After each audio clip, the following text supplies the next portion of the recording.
What it do? Everybody! And welcome back. Don't judge my vocal abilities. To the Film Cave episode number 86. That's correct. Good and goddamn right. It's your boy Knight. What's up, everybody? Logan here. I'm gonna probably have voice cracks and shit this episode because Lovely. I was on a car ride today, 4 hours in the car. A lot of singing happened, and now I have no fucking my voice is gone. So it wasn't smart, but we're here. It's time for the Film Cave. Cave. A lot of passion. You already know, man. I'm always passionate when it comes to me singing. It's just so beautiful, you know. Imagine voice of an angel. I mean, some may have said that in the past. Okay. Like Fergie and Jesus?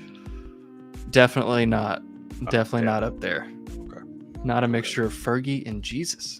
Yeah, absolutely. No, it's not the case. We were there. Okay. No. Got it. No problem. Listen, you got a voice. That is what it is. Let it be heard. You want to let us hear something right now? No, I'm trying to fucking remember the song from Step Brothers. I'm trying to think of how it goes, and I can't. Oh fuck, I can't think of it at the moment. But which one are you talking about?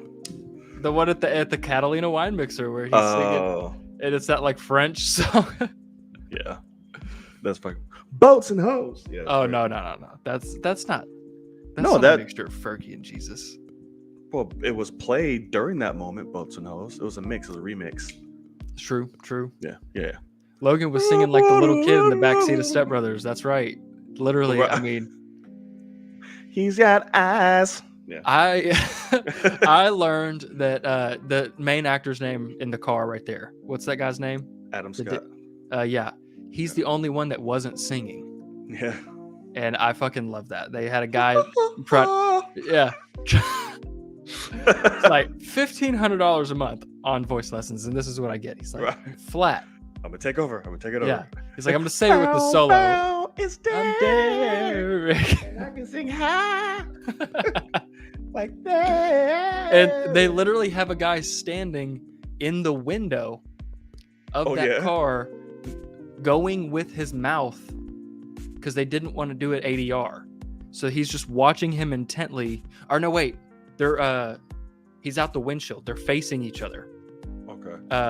And he's trying to mouth it with them and get it perfect. And I didn't know until literally 3 weeks ago that he wasn't singing, because it also sounds just like Adam Scott. So, but he's like, I cannot sing at all, and they had to get somebody to come in and do it, which is pretty funny. Excuse me. I remember watching that part and always thinking about the little kid in the back.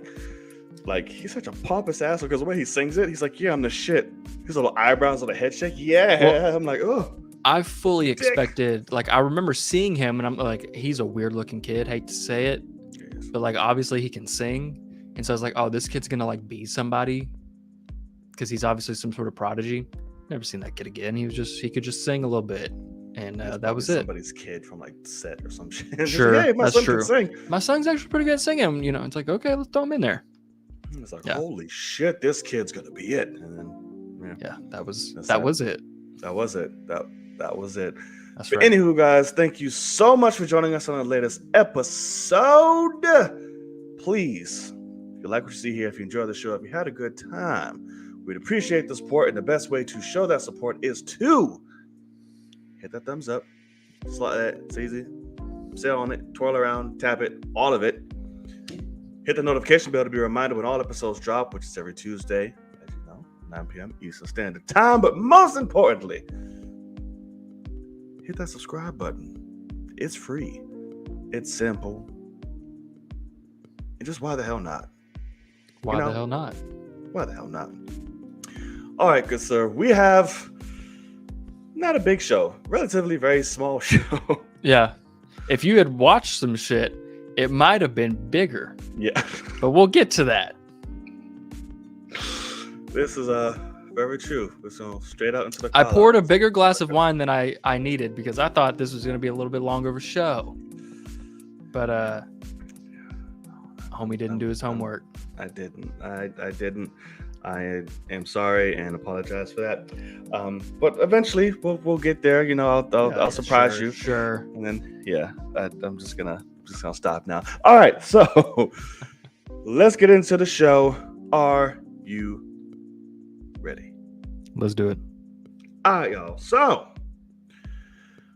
if you're watching now and you are a regular, you know what I'm about to say. But for those of you who do not, me and Logan are a couple of what, good sir? Fucking nerds. Couple of fucking nerds, which means we talk about film any and all goddamn day. That's why this show is exactly what it is. But sometimes we like to veer off into the other worlds, other universes, other people, as it were to say, whatever. But sometimes, most times, pretty much all the goddamn time, film still finds a way to rear her beautiful head into the conversation. Because why? She's a jealous ass bitch. She is a jealous ass bitchetheth. So, bitchetheth.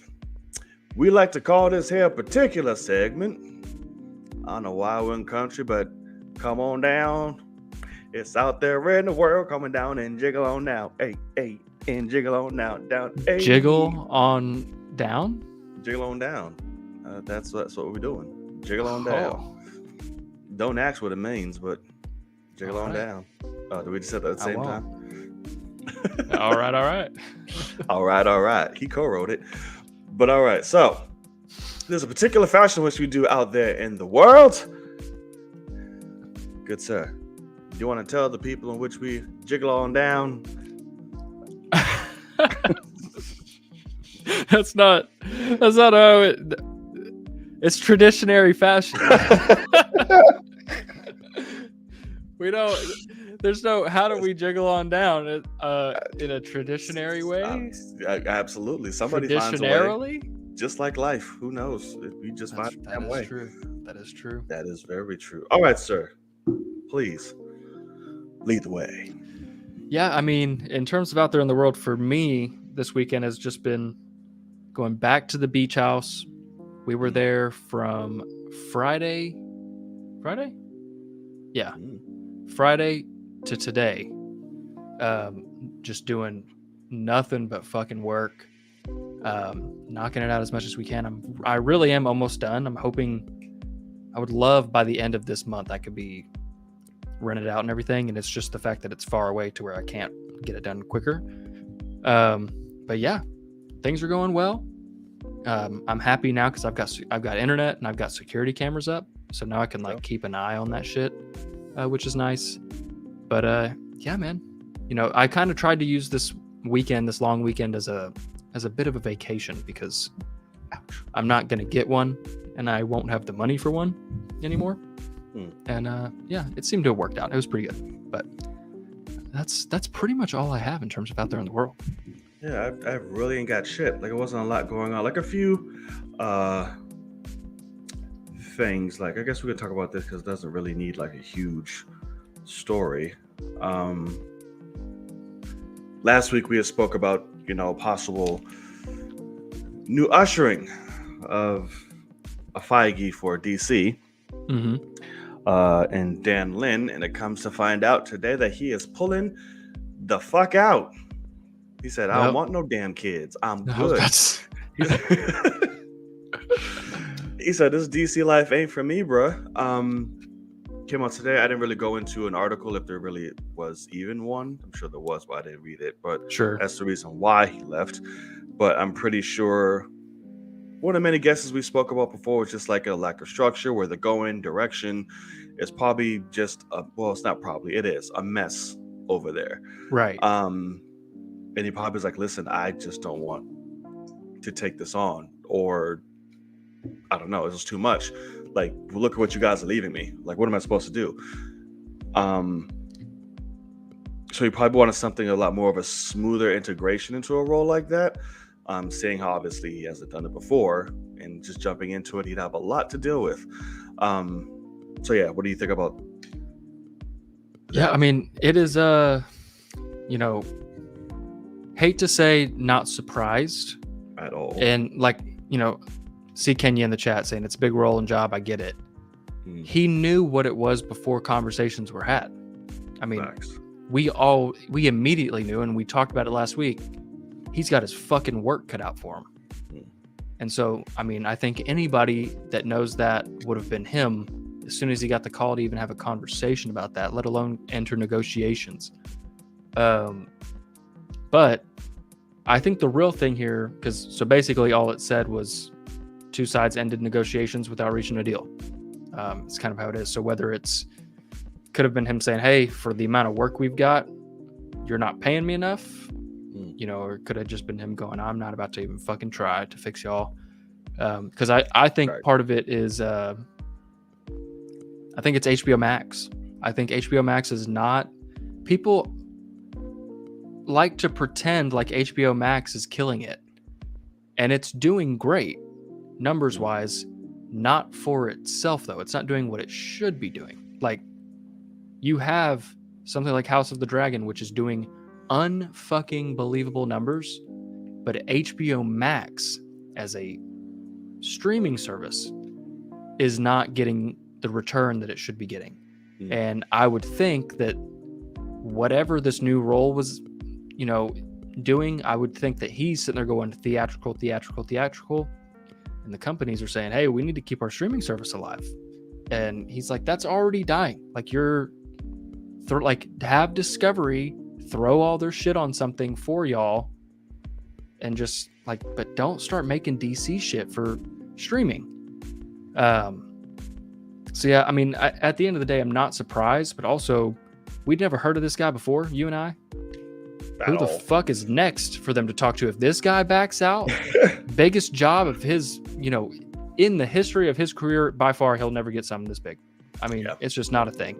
Because I did see one guy say that they hope Disney goes to this guy and gets him for Fox or 20th Century Studios and have him run 20th Century, which obviously would be easier than running, Much the DC world. But yeah, man, I don't know where DC Warner Brothers goes after this. I mean, it's tough to find a successful producer that really does the work. And like, I mean, that's tough, man. Like, that's why people talk about Kevin Feige like he's a god, because he is a one of a kind.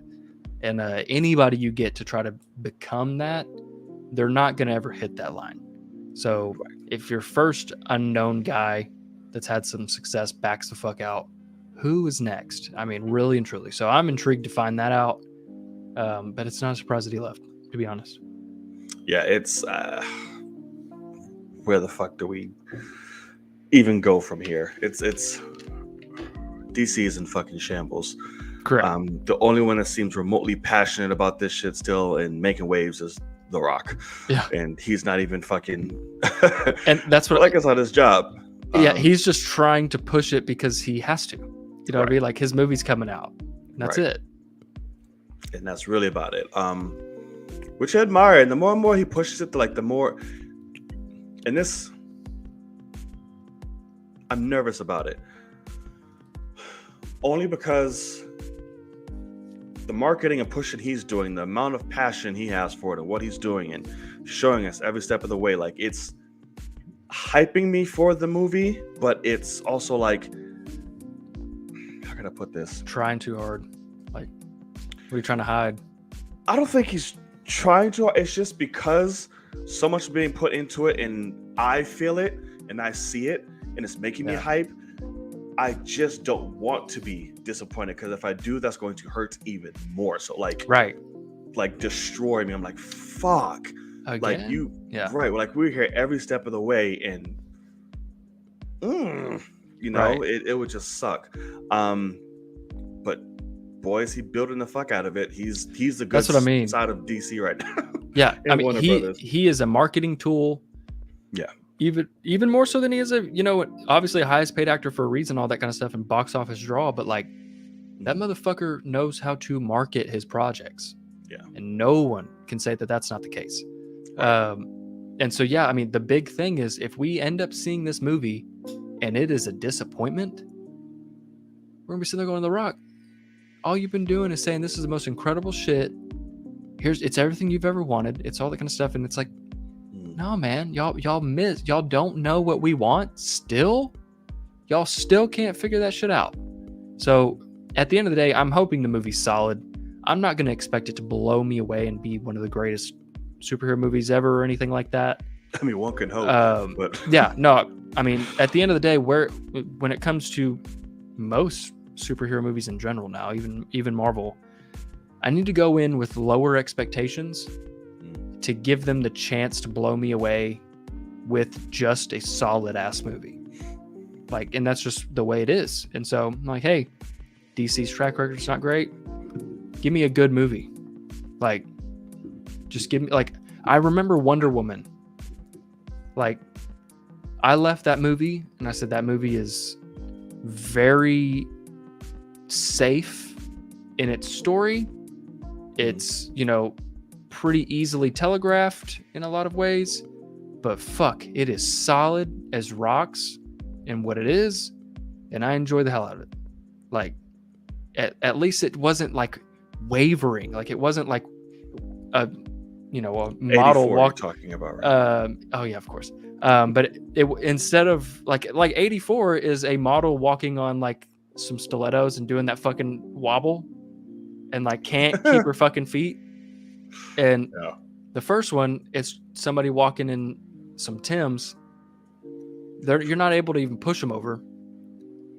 They might be a little bit off center from what is perfect, but at least they were solid and they had it the whole way.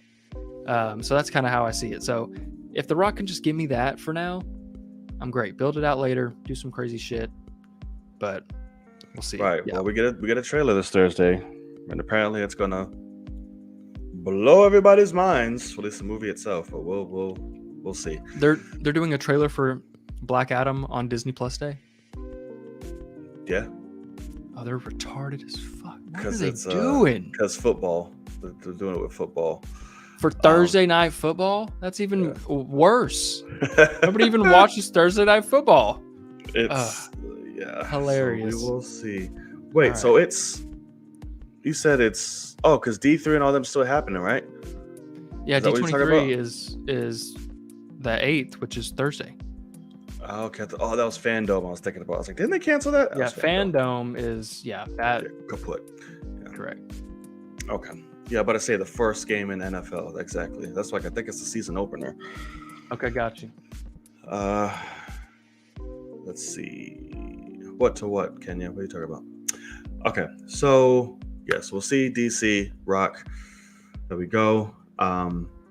Yet again, in its 15th weekend, Top Gun is #1 again. I'm very excited about that. Correct. You said you went and saw it? I surely did. Instead of House of Dragon? I'm just kidding. Fuck you. No. I have to pay for one. Damn it. Well worth. Yeah, it's great. And it's #1 at the box office and digitals at the same time, which is great and hilarious. Yeah, it is. Did you see a CinemaCon short? No. His little footage? Oh, I think I saw a little bit of it with him on that plane. Yeah, it's pretty fucking awesome. Yeah, I just saw a tiny bit. Yeah, it's great. So congrats to that for one of the best movies ever. Good job. Yeah, it was him and Spider-Man that was battling it out, and that came out on top. Kenya, you really gonna tell me that out of the 3 nights that there's football, Thursday's not the one that people don't care about? You got Sunday night and you got Monday night. Depends who's playing. They literally give Thursday night. Obviously, it's season opener, but like besides that, this would be great. But besides that, it's usually like throwaway teams. They throw the fucking shit. That like, what do you fucking mean? It's usually throwaway teams on that no one cares about. Keep laugh crying emoji in the chat, man. You're like, what? Haven't watched Thursday night football, and I mean, it's all the teams you don't give a fuck about. Period. Yeah, it's the trash ones. He's just mad because that's probably when the Cowboys get put on. I don't know. I don't fucking watch them. Well, probably because I don't give a shit about the Cowboys. There we go. Sunday nights. Oh, Sunday's where it's at. Like, come on now. people. I don't watch football on Thursdays. I watch college on Saturdays and NFL if I want to on Sundays and Mondays if I give a fuck. I mean, I don't watch football in general. We don't talk about football in general because I don't care, but I watch it. I mean, Lord. nice to meet you, now, my boy. boys. I mean, fuck. Calm down. Just because I don't invite you over to watch. All right, calm down and eat your peas. Okay, so I think. Oh, and Chadwick, congratulations, has correct. won an Emmy There. for his work on What If. Well deserved, obviously. And I think that's it. Yeah. I really don't have a. Was there shit anything else. Movie news wise, I just don't think there was anything. I don't think so either. And nothing can pop up in my head right now. Like, I feel like there's something. Oh, I'm missing something, but shit, what's the motherfucker called? Jordan Peele's new movie. He just dropped a new trailer today for his new, like, stop motion type film that he has coming out with the director of know what you're talking about. Nightmare on Elm Street. Jesus Christ. A Nightmare Before Christmas. It's called Wendell and Wendy or some shit. Wendell and Wild? Wendell and Wild, yes. It's his new stop motion film, or whatever you call that style of animation that they do. Was from the director of A Nightmare Before Christmas. They dropped the trailer today and it looks Henry fucking Selick. awesome. Really? Like, yes, it looks amazing. So is Jordan Peele a part of the voice cast as well? He's a voice cast as well. Him and Key. Because immediately you see what characters they're playing. It's like, ooh, Tim Burton did not direct A Nightmare Before Christmas, good sir. He only produced it. His name was attached, but he didn't direct. But yeah, so they're doing this, and I'm very excited about that. And it's for Netflix. Yep, it's another black story. You don't see black animated, especially claymation films, so let's do it. All right, well, let's hope it's good because it is on Netflix. Yeah. Thanks. Right. I still haven't seen Day Shift and all that other shit either. Don't watch it. Day Shift. I still haven't seen Gray Man. Nope. Haven't watched any of those fucking things. I'm trying to think, is that all that is for Netflix? I think that's it. What's the one with Hemsworth that came out? Hemsworth and Miles Teller that came out a while back. Oh, Spiderhead. Yeah, did you watch that? I did not. That's another one I want to see watch. What I mean? You see just list off the movies that you just said. List off the cast for that and tell me we skipped those movies. It's because it's fucking Netflix, man. I also haven't watched Netflix in ages. Exactly. So I need to re-up and go check some shit out. And we talked about that last show, Terrell. Yeah, that's an interesting choice. Yeah, it is. We're on the fence. I'll tell you that at least. Oh, I'm more than on the fence. Like, I'm fucking groping the shit. I'm wrapped around it. I'm squeezing it tight. Absolutely. I'm bending frame, everything. You're suffocating it with your thighs right there. Absolutely. Got you. Just bear hugged. But yeah, I'll have to see. I'm just behind on a whole bunch of Netflix shit. I'm like, okay. That's one thing I was going to bring up. I forgot. It finally popped in my head right before you move on. Mm-hmm. I got the opportunity to watch the new Pinocchio live action. Didn't do it. Couldn't do it. I was too busy. That's right. But Mr. Hanks. You know, so my guy that runs the website, he was like, "Hey, you all right over there?" Yeah, I opened my phone and it was still the trailer of Wendell and whatever. I was like, oh shit. That's funny. But no, he was like, "Hey, have you gotten a chance to watch it?" And I was like, "Oh man, no, I've been too busy, whatever, out of town, all that."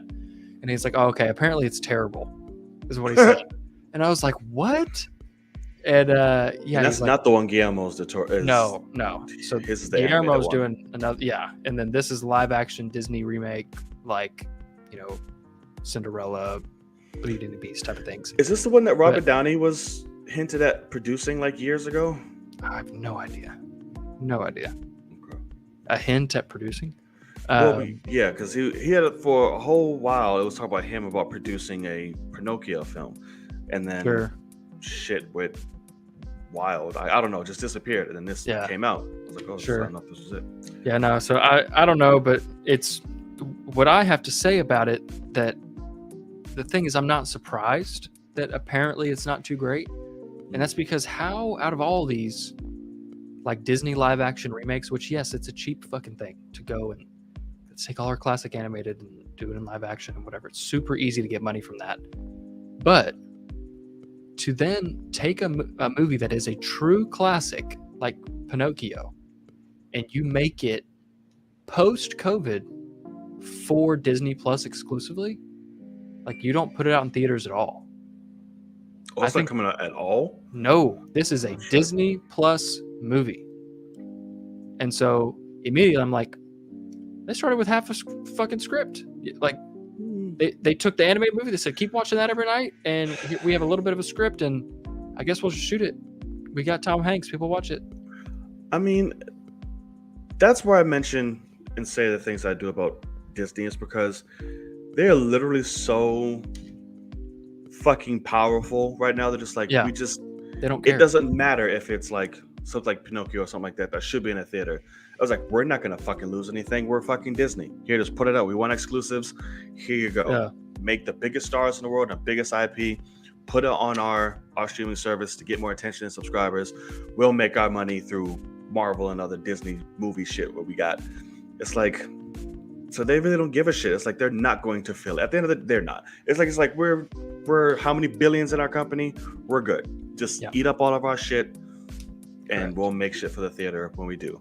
But now their choice, like you said, and what goes in theaters and not, obviously that's questionable, but that's why they do that shit. But it's just weird that why rush out a Pinocchio movie if it's not going to go into theaters and make you a ton of money in that way?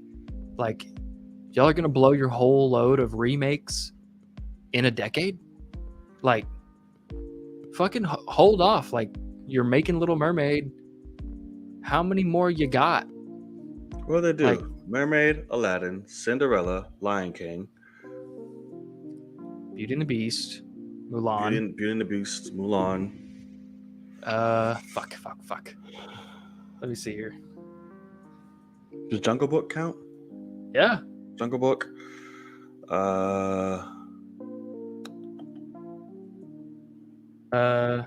Cruella doesn't really count, but could. No, it doesn't count. Dumbo. Oh God, yeah, Dumbo. Jesus. Didn't watch that. Maleficent got sequels in that bitch. Maleficent. You got multiple of those. But that's not a remake though. No, yeah, it is. It's the same thing. You know, like that's what I mean is they're taking their animated shit and just making it live action. Oh, okay. To get you know, Snow White. Yeah, that's shooting currently. This is a Snow White movie? Oh, that's right. Fucking Rachel Zegler. Yeah, that chick. Or whatever. Yeah. Hercules, I think, is already confirmed to be coming soon. Oh yeah, that's right. Hercules. Yep. They better. What we got? All we got left is Hunchback of Notre Dame. I mean, what? No, shit is that all that's left? I'm just looking, man. I don't know. It's an interesting fucking world. Lilo and Stitch. We can make a Lilo and Stitch live action, I guess. Is that like Disney, or is it just like Pixar Disney like type shit? I don't know. I think Lilo was just Disney. Anyway. Yeah. Bambi. I guess that's true. They're gonna give me a live Bambi. action. Yeah. But like that's the same thing as Lion King. Like I think they're smart enough to realize that's not gonna work. I mean, maybe not because they're making a second Lion King, so so I don't think they're that. Right, man. I don't think they're that smart. Damn, I think. Oh, Ken just gonna play Hunchback. I got you. God, you'd be a big ass fucking Hunchback, man. That would be a big ass fucking Hunchback. Alan Richardson got to be Hercules. Oh yeah, Tarzan. Yeah. Well, the other studios have made Tarzan shit, so they got to probably wait on that. I guess that's true. But I mean, yeah, because the last Tarzan we had was Skarsgård. Yeah. I didn't see that. Legend Did you of see Tarzan. I did. That's fine. He looked like a motherfucker though. Oh, but I say he always does though. Like that man is just unnatural. Did you see Northman? Yeah. Okay. Yeah. I saw the Northman of him just fucking. Half, man. Yeah. That was the most insane he's ever looked. I mean, he was like, for Tarzan, he was like lean, ripped, like he was shredded. For Northman, he was like fucking. Somehow he grew his shoulders out, like. And that's another thing. It was obviously he was in shape, but he also like positioned his body when he walks. Like he lifts up, like his head goes down, and like his chaps will be up. He just walks like. I know, he's a fucking animal. Like he looks like a wolf, fucking coming at you. Yep. And that's what's so funny is that with him, people don't give him the credit because he's not a Marvel guy or DC guy, but like him naturally, very skinny dude. Like he really has to work to grow like that. Because if you look at him when he was younger, he was a tiny ass guy. Even on, like Kenny said, even on True Blood, like he still was like, I'm just regular skinny dude with abs. But this shit now, fuck. And how old? I mean, he's in his 40s. Swedish. 46, motherfucker's 6'4". Yeah. It's a big motherfucker. Yeah. I would take Skarsgård as Ghost Rider. That's actually a good thing, Kenya. I would take him as Ghost Rider. All right. That would be great. I don't hate it. He can play savage. He can play to that deranged side of Johnny. Absolutely. And he's got the stature. But then the problem is, like, do you really cast a guy as a superhero at 47? You know, like, is that something that, like, because I'm thinking of the choo-choo train that is Disney. I mean, you really ain't got to do shit. He must going to be CGI anyway. I mean, unless they put him in a suit and just give him a green shit on his head, then does it really matter? Because you could just put a stunt guy in that bitch and be like, here, do the moves. And then, hey, Skarsgård, come to your lines. See, but that's bullshit. It's very bullshit, of course. That's so Disney. Absolutely. Okay, Jason Momoa is a little different, my boy. I mean, I think that's quite obvious that. How old's The Rock? I mean, he's about to be 50 if he's not already. Yeah, so I mean. But Momoa's that motherfucker. He's just different. That man's island bred. He's built different. He does all his shit. It's like, I'm doing me. I don't care if I'm 65. Let's do it. Yeah. So I'm like, that's dope. And he just cut his hair off, and that makes me very sad. Did he really? Yeah, he did it for plastic shit, saving the world. So I don't know if it's all of it, but all this is definitely gone. So I don't know if he did that. He did that again.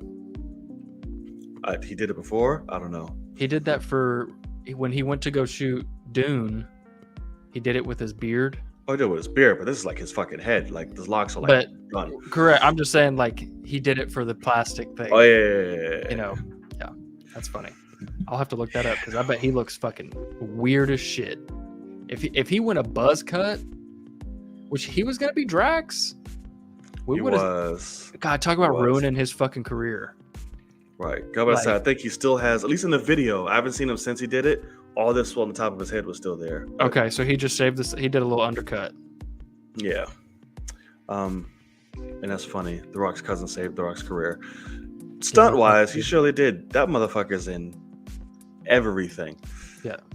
Everything. Okay. So let's get into do you have anything else? I think I'm good, man. Yeah, I think I'm good too. But we'll of course continue these chat conversations towards the end of the show. Looks like you guys have a lot of good stuff, so keep it going. We'll get to it at the end of the show. For show. Okay. If you made it this far, hit that subscribe button. Thank you very much.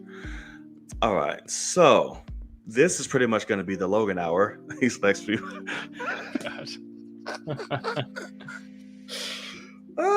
As he walks us through these we'll go quick. Lovely little shows here. So one, we'll start off with something new. we had a premiere, a debut, as it were, for the motherfuckers with rings. It's the Lord of the Rings, the Rings of Power. That's what's called, right? The Rings of Power? Yeah. Okay. Debuted on Amazon. Just the first episode, or did they do like a 3 episode? Okay, 2 spread.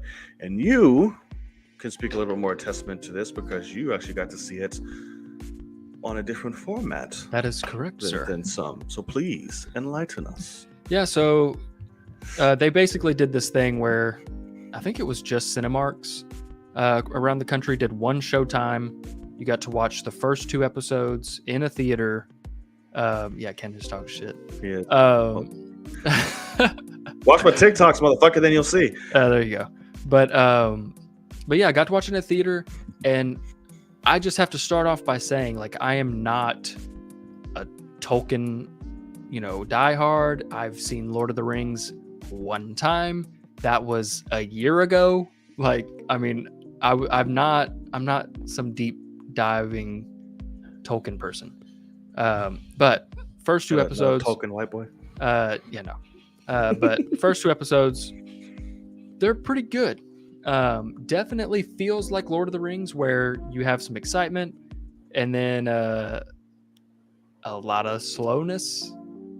Like, I mean, it's definitely got the problem of here's 14 characters that we're introducing, and we got to give them all time, and they're all on different parts of the continent, and so we're just bouncing, and it's tough. I think it's tough, but overall, I'm definitely intrigued.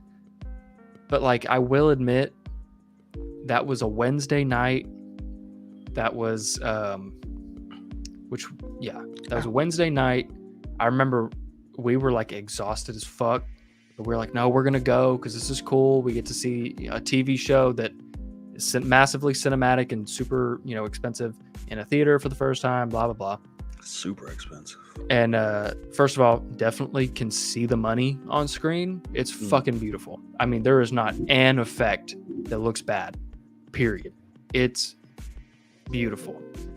But showtime starting at 7:00 on a Wednesday night. Your boy was trying to keep his eyes open by like midway through that second episode. Lord, Grandpa. I mean, like, and I'm just saying, like, we have some crazy awesome action, and then it's like, now we're gonna go over to the Hobbits, and they're just picking fruit, and it's like, motherfucker. Like, I get that it's the world, and I get like it's everybody loves it, whatever, great. Some shits. Yeah, but the thing is that I didn't even fucking realize. Like, have you seen Lord of the Rings at all? Like, I've tried. I fall asleep on every single right. one of them. So let me see here. I just don't care.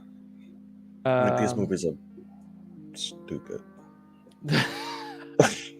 they're stupid. But like, okay, so Hugo Weaving in Lord of the Rings is like the king of the elves. Elrond. Elrond is one of the main characters of the show. Yeah, I saw someone do like a comparison type thing. Yeah. The other thing I didn't know until fucking 2 days ago is that the main girl, Galadriel, that's the same character that Cate Blanchett plays in The Lord of the Rings. Oh. Had no fucking clue. So she's a young Cate? She's a young Cate. First of all, pretty dope. This woman that's playing Galadriel is fucking beautiful as shit. And also, she is going to carry this fucking show.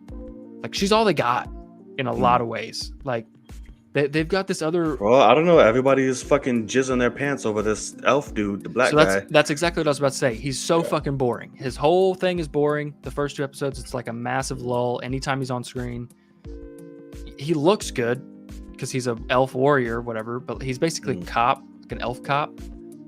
But his storyline's boring as shit right now.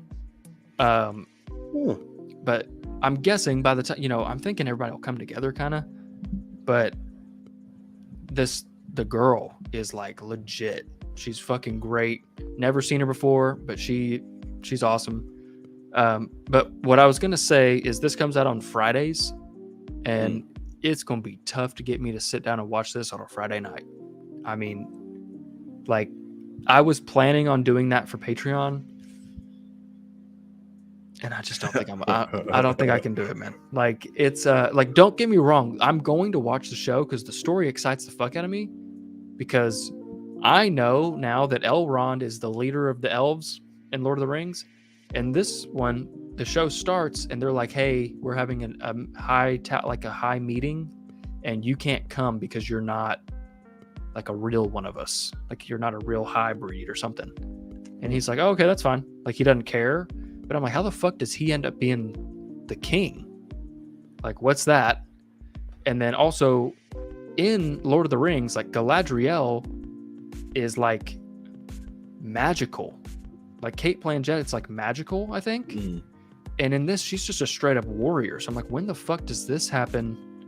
So I'm intrigued by the story. I want to see where we're going. And we've talked about it before, but the fact that the creators have the whole thing planned out, like up to the finale, like they know what the last shot of the finale is going to be, that gets me excited. And I'm like, okay, I should ride this out. You think they'll make like an appearance, like their future selves? You think they'll make an appearance in this show? No, Hugo ain't fucking doing it. Hugo's such an asshole. Alone for you. I told you I'd never come back. Like type shit. I'm like, no, buddy. Like, Hugo, fuck guy. Fuck, man. He doesn't. But I do think it's possible that, like, from what I understand, there's a giant battle that's supposed to take place right before Lord of the Rings started, and I think that we might get to that point because elves age very slowly. Like, the first episode starts, and within the first 15 minutes, we've gone like 1,000 years with Galadriel, and she looks the same. So it's like, it's very interesting because they're elves; they don't age. But right. But yeah, so I'm intrigued, but it's not like House of the Dragon has my attention much more than this. For now, at least we'll see. But yeah. You won't watch it, so it doesn't matter. Yeah, no. Definitely not. Definitely have a better chance with, House of the Dragon than that shit. I just don't. Like, every time I tried to watch those stupid movies, I'm just like, I just get bored. I fall asleep. I'm over it. It's tough. I'm just like, all of them. And they want to make fucking longer director cuts. Bitch, bye. You would never. I know, right? See me do that. Is that in Harry Potter? I've always tried them. Like, this shit is just stupid. Really? Just take me away. Oh god, I fucking love Harry Potter, man. I fucking hate Harry Potter. But like, I grew up on it, so it might be a little bit different. But I mean, I have very fond memories. I'm watching these kids for 25 movies just run around and wave wands. It's so stupid. I don't know what's happening. Like, can we? Well, they gotta learn. I'm like, give me something like, can somebody throw a punch? Can we get some action, some deeper stuff? I know the later stuff got into all that a little bit, but I was still like, this is stupid. I'm fine. This motherfucker who loves Fast and Furious, he won't watch Harry Potter. Goddamn right, because Fast and Furious is a goddamn gold mine, and it's great. Classic. God. Classic, legendary films. Did you see? Yeah, well, yeah, fucking over $1 billion. What they both are. Like, it's like those gold coins, but instead of chocolate, is shit. That's what Fast and Furious is. It's the best rap shit you ever seen in your life. Life. It's some pretty shit, my boy. Yeah, exactly. It's some pretty shit. That's literally what they are. It's pretty shit. Yeah, like, it's wrapped up beautifully. Like, know it's not great, but it's like, it's fucking just beautiful to look at. Thank you. Yeah. Speaking of, so what's her name? Jordana Brewster got married. I believe it was over this weekend or today. Jordana Brewster plays the sister, Mia Toretto, in Fast and Furious. So Dom's sisters. Okay. So she got married, and her husband pulled up in her car from the original Fast and Furious and all that stuff, which is pretty cool. But everybody And this bitch is dressed up in wedding attire, beautiful and lovely. Don't tell me. Vin's ass is in a black V-neck Oh, with shades on. God, he's such a fucking dick, man. I'm like, what the fuck are you doing, dude? I'm like, are you not? Are you fucking you're in a fucking V-neck right now at essentially your sister's wedding? Right. I thought we were family. What God, are man. you doing? Unbelievable. That's crazy. Oh my god, bro. I was gonna say, when you said what you were saying, I thought it was gonna be white t-shirt. But no, so no. He pulled a black one today. So black V-neck. He pulled a black V-neck. I'm guessing that's nicer, but it's more. That's more, fucking crazy, man. Because like, you know. But I've seen Vin Diesel in like tuxedos. Like, why would he not show up in a $40,000 tuxedo or something? Crazy, man. No idea, but I was dying because he took a picture funny. with Ludacris and her, and Luda's all decked out. She's in a Luda's wedding dress, and he's just sitting there with shades, like, yeah, family. I'm like motherfucker. I'm like, all right. It's probably nighttime too, and he's still got his shades on. Nope. Broad daylight. Okay. Broad daylight, chilling with fucking slacks and a V-neck. Good God. You really thought he was Toretto right there? It's like, nope, wrong time, buddy. Wrong time. Hey, we're not on set, my boy. Yeah, wrong time. Good, calm down. Can you imagine if they get Brian's sister to remarry? Or Brian's wife to remarry? It'd be fire in the streets. Well, they're going to, because he's still alive and he's going to be in this one, so that's not going to happen. God, that's fucking terrible. I forgot about that. Wipe that from my memory. Oh. Oh, that's like, why? He's going to be alive and he's coming back. I don't know, listening to fans or his mama, somebody. It's just stupid all around. But whatevs. Okay. So now we continue Logan's Hour with another show that premiered episode 3. Yeah. Was it? Yeah. Correct. And apparently everyone's grabbing their tits on this one and it's driving people crazy. Yeah. And it's House of the Cards with dragons. Did episode 3. Sir, take it away. Yeah. House of the Dragon, episode 3. This one's interesting because I don't know if you remember from last week, but we skipped from episode 1 to 2, we skipped 6 months. Mm-hmm. From episode 2 to 3, we skipped 3 years into the future, which is interesting. But I think this one's executed a little bit better because some shit's actually happening that continues the story a little bit better, I think. But with that being said, this episode's fucking phenomenal. There's so much like symbolism and things that I'm hoping the story like keeps going, because the whole point is the king had no sons, his wife died, and he had a brother that was crazy, and his brother did some fucked up shit, and his brother was his heir, and he told his brother to fuck off, go back home across the continent, and I'm naming my daughter as heir. That's episode 1. Episode 2 is them kind of trying to figure that out. Some people aren't happy about it. People are like, well, the king, his wife died 6 months ago. He should remarry and start trying to make more heirs again with a new woman. And it's very weird, but in that second episode, because you have to play the game of Thrones where you got to like marry into families that will like bring more power and things like that. And so they're trying to get him to marry like a 9-year-old girl. And this guy's like 50 something. That's lovely. And he's like, oh, I can't. And, and he talks to the little girl and she's like, I would love to marry you, my king, blah, blah, blah. Like, and he's like, is that what your dad told you to say? And she's like, yeah, like whatever. And he's like, okay. Like, man, and he's like, what'd your mom tell you or something? And she goes, that I didn't have to bed you until I was 14 or something like that. Oh. And this is like a 9-year-old girl or something. It's so fucking weird. No, not bed you at 14. And that episode ends with him saying, I'm gonna, like, he has a conversation with his daughter. You're still my heir, but I am gonna remarry because I have to. It's what kings have to do, and I'm gonna make that decision. And the daughter's like, I get it, that's fine. I'm gonna fuck around with this 9-year-old real quick. Well, he's like, I'm gonna remarry. And the daughter saw him with that 9-year-old. This is episode 2. It ends with him going, okay, I've decided to remarry, and I'm gonna remarry that girl. And it's the daughter's best friend and like kind of servant girl.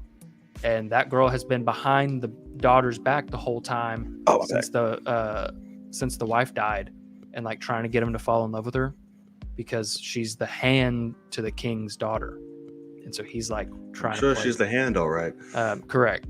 And so episode 3 starts. She's got a son with him, and she's pregnant again because it's been 3 years. Oh, yeah. And so it's the son's 2nd birthday, and it's basically now people are like, when is he going to name the son the heir? And so the daughter's all pissed off and like doesn't fuck with anybody because she's like, I know you're just waiting to replace me as heir because people don't want a woman and you now have a male heir and all that kind of shit. And they do some really beautiful symbolism with this stag. They call it a stag, and there's this big gray stag that apparently like runs the forest. And when a royal child turns 2, they go on a hunt and kill an animal in its name. To like 2? The kid isn't a part of the hunt, but like the king goes and kills an animal. Oh, I was like, what the fuck is he doing that? Yeah, no, he's not a part. It's like about like giving them their name. Like they have a name, but then it's like I shall name behind you it. Beaver. God, The Rock. But they're like, all the servants that have been tracking are like, we found that stag in the area that runs the forest, this giant gray stag.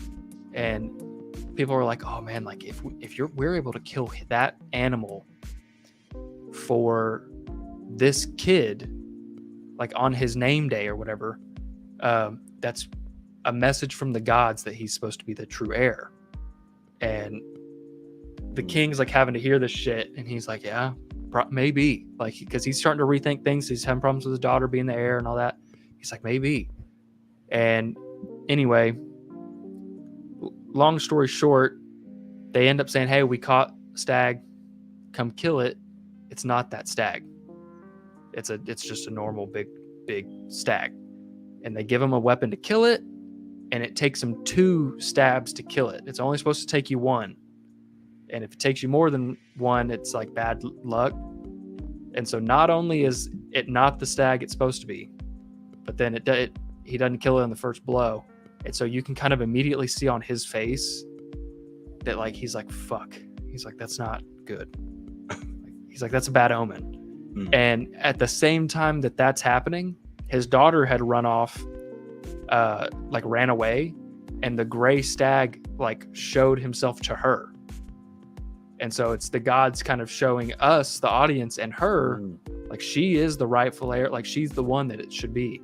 And so it's really cool because without the father and the daughter talking, by the end of the episode, they both have the same, like she is walking in and she's like, I should be the heir. And she's walking into her dad, the king, and he's like, I'm not going to replace you as the heir. And he's like, I don't know what's going to happen when I don't do that, but I'm not replacing you. And so it's really fucking cool because with 2 different experiences that are similar, they've gotten to the same conclusion. And so now it's just the politics involved of like, when is a rebellion going to start from the people that are like, we're not going to serve a fucking woman. And that's the whole thing, is what it's going to be about. It's like, no, we would rather serve that 2-year-old kid than this grown-ass 18, 19-year-old woman.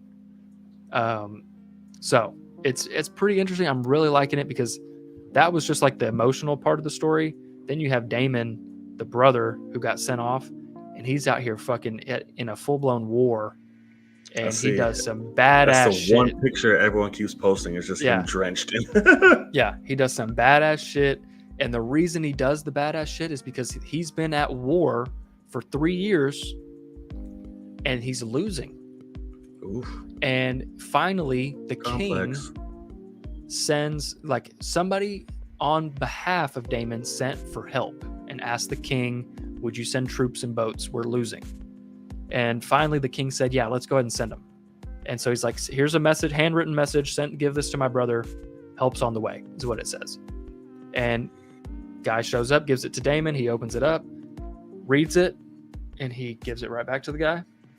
And he just starts beating the fuck out of that guy because he's so mad that he hasn't been able to accomplish something, and he needs his older brother to come save him.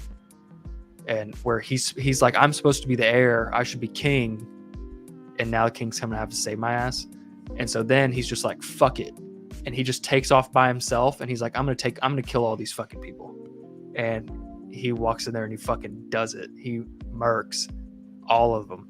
Like, they're coming at him, he's just destroying them, and he ends up going, like, the main guy that they're trying to kill, that's like the leader of these people, is like hiding in a cave, and he just walks into that cave and comes out with that guy cut in half.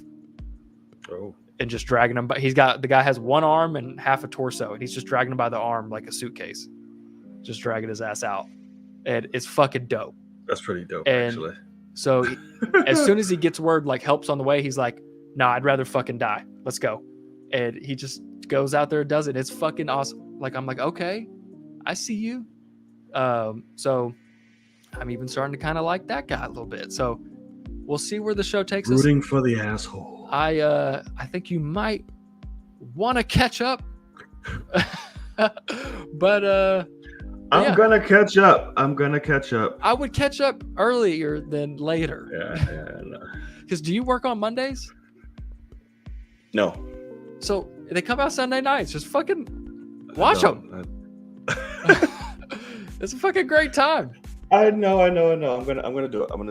Because how often? What other shows come out that you like come out at a specific time that you can watch with everyone else in the world is watching that episode at the exact same time as you?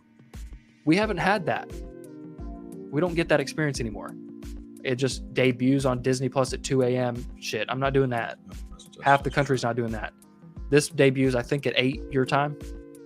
Everybody's there. I want to say it starts at 7 my time, but it might be 8. But anyway, everybody's fucking watching, and it just pops up on your HBO Max. You play that shit in 4K and big beautiful goodness, and yeah, man, you should watch it for sure. Catch up. That's true. I'm because then you can start getting into the party shit. Like, you could, like, people do viewing parties and all that kind of stuff, you know. Which, like, this show is not there yet. No. But, like, they have seasons of this show. It could get that good. I don't know. I think it still will. Like, even after the fact of, like, hey, it's not as big. Well, I can't say not as big as Game of Thrones, but it'll still be something to take serious, to be like, hey, right, we're coming over for Game of Thrones night or House of Dragons night, whatever the fuck. Exactly. So I'm sure it will be, but I'm getting there. I'm gonna figure it out. I believe in you. Thank you so much. All right, so our last of the evening headline is something I have seen. Oh, yay. Yeah. Go figure. Who would have thought? The Hulk Who She dropped. Episode 3. Bars. Dropped, and this one here continues the trial of Emil Blonsky. Jen is still trying to get this man his freedom. We now, trying to find Wong, because he was the reasoning as to why Abomination escaped. A very forceful reason, because it was going to help his training to become Sorcerer Supreme. Correct. And then what else did we get in this? Oh, we met a lovely little elf who's running around thinking she Megan Thee Stallion. Oh my god. Who is cheating a real asshole out of some money. Correct. And they come and bring the story together because the new paralegal uses Jen to testify in order to help reward the asshole with his money and, the W in the case, which she does. And then we get introduced to the Wrecking Crew at the end of the show, who apparently has some Asgardian construction worker equipment. That was interesting. It was interesting. And who were sent to retrieve the blood of She-Hulk, which is also very interesting. Who sent it? Who knows? Where did it come from, Cotton Eye Joe? So we're gonna go see. So yeah, man, I think that was all that majorly happened. And of course we get the twerk scene. It's so that good. Caught the internet by fucking storm. It is amazing. Yeah. And never thought I needed or wanted or I would have liked to see She-Hulk twerk, but I did all three, and it was glorious, and I'd watch it again next time she needs to be in her superhero suit or a bikini, whichever one. I really, again, strong fucking episode. Love this episode. It was really good to spend more time with Emil. Tim Roth is just back in it, having fun, enjoying himself. Yep. I think this is all a bullshit ruse. Tigel and his 7 soulmates are actually the Thunderbolts. So we'll see. I think it's a Thunderbolts. Yeah, I just think the little fucking Midsommar ladies are just cover up. And then when it gets out, my 7 people were actually these motherfuckers backing me the whole time. I'm staying with them. What else? It's really fucking bad. It was good to get more of, what's his name? Pug. That was cool. Yeah. Really liked Pug. That guy's funny, man. Like, when the elf. I don't. Yeah. You guys me. Know. Like, it's so fucking good, man. It's really good. Wong, great. Sure. I'm really glad Wong's getting so much fucking time. That's what my girl was like, why does Wong and everything? I was like, he's cheap and he can teleport. Right. Like, it makes it's perfect. Like, right. And people love Wong. Nice. That actor doesn't have to do anything. He already keeps his hair short.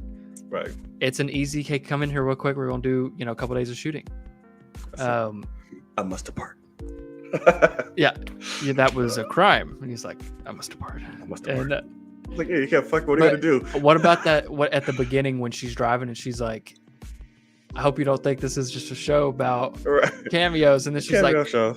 But except for Hulk, except for Bruce, and Emil, and a Pup Nation, and Wong. Yeah. Just remember who shows actually. Yeah, it's so fucking good, man. Like, it's so good. They have the nail is perfectly on the tone of this. Yeah. To where you don't take it overly serious, but oh my god, it's funny. Like, you've got this guy that thinks he's dating Megan Thee Stallion. It's actually some old ass woman, probably thousands of years old. You thought she drove her Passat? Yeah. And then it's like, okay. He's like, how much money are we talking here? He's like, I'm gonna throw out a number. You just tell me high or low. He's like, so you started with a mid-size sedan, so it's like 50,000. He's like, nah, 100,000. And it just works because like the Pug guy somehow totes that line of being stupid, but also he's like a lawyer and he's smart, but he's like, he's got his professionalism intact, but also he's like, this is fucking ridiculous, man. That's a house. That's a house in some areas of the country. Yeah. And he's like, no. Like that guy's so fucking he's like, whatever. And then I like how impressed by my Cybertruck. Oh god. But which isn't even out yet. But I like how our girl Jen also is the one that wins him the case by just explaining how much of a dick he is. Pretty damn smart there. So yes, he actually would believe he's dating Megan Thee Stallion because he's that damn delusional. And then he's like, "Oh, Megan Thee Stallion was there. Should I go get her number?" And they're like, "Please Should I don't." go back? It's like, no. Yeah. Let's not do that. And then I did see some people trying to ask, is Megan Thee Stallion a superhero in the MCU because of the after credit scene? She No. could. You never know. She's also going to sue the Asgardian woman for impersonating her image. Yeah, I mean, it's quite obvious. They're just using that because it's like, why the fuck is she signing up for a superhero division? But yeah, it's because she's suing us, powered being. Superhuman, yeah, superpowered. Because it's the same thing as what the lawyer just did to this girl. It would be dope, though. No, it would not. That girl can't fucking act. She'll need to just sit there. Just maybe her power is twerking. maybe her shit in the beginning, like She-Hulk clapping. A thunderclap there. She'd just be clapping her ass, and people just be fucking flying back and shit. And every time she's done, she's like, eh. Hulk's just like, oh god, but I can't look away. I thought she was playing an actual character. I was like, oh, this bitch is playing herself. Okay. Yeah. Got it. Just Megan Thee Stallion. Just literally Megan Thee Stallion. That's right. Yeah. There's only one Megan Thee Stallion. Eh. I was like, oh god. Oh god. Yeah, they got her. They did get her. And yeah, and now Emil is gonna be free. Mm-hmm. He can never turn to the abomination. But we all know that's not going to happen. Yeah, there's no way. Which was given, I guess, set by the terms for Jen, because she was given that idea at the end of her courtroom. It's like, oh, this give me an idea. That stays between us. And then that's one of the shits for his parole. So we shall see where that goes. Do you think we're done seeing him for the rest of this season? No. I'm sure he'll show up later on. But for a little bit, for a few episodes, I'm thinking he's going to be laying low, doing whatever he needs to. And I mean, really, it just kind of makes sense that all of a sudden one day there's going to be something on the news. It might not even be him doing anything bad, just abomination has been cited, and that's against his parole or whatever, and right back in. Chances of seeing Yelena or Val? Val's high.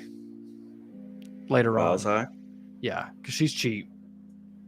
But having Yelena show up, I don't think that's going to happen. But because they did announce she is the leader of which intriguing for sure, but very interesting. I think we've got too much. I think we've got more development to take place before she gets that role. You know what I mean? So because Val is the one that's going to show up in Sweet Talk. Because I don't know if I believe you on the whole 7 soulmate thing. I think Emil Blonsky right now is absolutely just unloading over and over again on these 7 women in his house. He's just getting all these women. But it's going to take a sweet talker like Val to show up and get him to leave that house. So maybe. So who do you think wants her blood? Well, it sucks because I would think Thunderbolt Ross, and the sir has since passed on. I mean, Ed Harris is still out there. They could definitely recast. They really could, and it would work. Yeah. But that's my immediate thought. Or Val. I don't know what Val would use it for. Maybe to get her own shit, because maybe she knows, like, hey, this motherfucker don't want to be abomination, so I have to find another way to make this shit work. Yeah, I know a lot of people were like, "Oh, it's the leader. It's Tim Blake Nelson from The Incredible Hulk. He's gonna come back." Yada yada yada. Which I wouldn't be angry. I wouldn't be upset, but that's just kind of a random. Very random. If there's something you're not gonna bring back from those movies, like it's gonna be him. He already got some of the blood. Right. But as for him, though, maybe he wants stuff like other shit, because I don't know. We'll see. In reality, it would be a stretch. He doesn't know this, but if he got Jennifer Walters' blood, from what we learned in episode 1, it might perfect him in a way. because it fixed Hulk. So But that was what his. Because he already has his DNA in there, so it might. That's a lot. It's 3 cocktails of blood and DNA just swimming in that man. He's got all the STDs. He's got all of it. Just a walking petri dish. Right. You can see it on his head. Absolutely, literally. On both. Literally and figurative, right? Both. Literally and figuratively. It's like, damn, bro. But yeah, I love this. It continues to amaze. Tatiana is still killing it. Yeah, for sure. Like it just makes no sense how amazing she is. It's just a show. And give me more Wong. Utilize him as much as you can, because I know he's gonna bite it at some point for Strange to take over as sure Sorcerer Supreme. So give him to us while we can, because we love Wong. And I'm so excited because this week's episode on Thursday will be the last episode that I've already seen, and then I'm caught up and I get to kind of experience everything with you guys again, and get ready to go on some Tinder dates, my guys. That's what's happening. It's gonna be fun as shit. I'm not proud of this. Yeah, but you should be. Yeah. But you should be, because I would. She is fine. I don't like. Oh no, yeah. What the fuck? No, and you want to know what's absolutely insane is they already fucking knew that, and that is the storyline for this next episode. Is Jen can't get any dates, so she starts posting pictures of She-Hulk. Bring, ding, ding, ding. They just start flying through, and I would. Exactly. Man, I mean, come on now. Pick me up, toss me, do whatever. I don't give a fuck. Come on. Come on. Oh my god. She is fine. I just wish I want more of like the pinup. Like the pinup is my favorite look. When she pulls her hair back. Right. Like in episode 1 when she was. Yeah. Yeah, no, she looked good as fuck. She looked good as fuck. Just casual with that pink shirt and shit. Just I was like, Yeah. I want at home She-Hulk. That's right. At home. Just casual She-Hulk. Yeah. That's it. That's chilling. People don't realize that's when women look the best, is when they're at home. When they're comfortable. Exactly. Yes. They ain't trying to show out.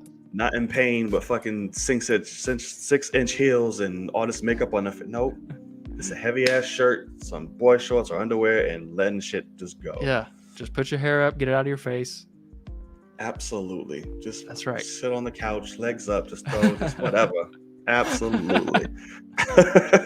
Because that is one thing I don't love, is because obviously Tatiana has curly hair. Yeah. And then she turns into She-Hulk and her hair is like straight, gets wavy. Tall.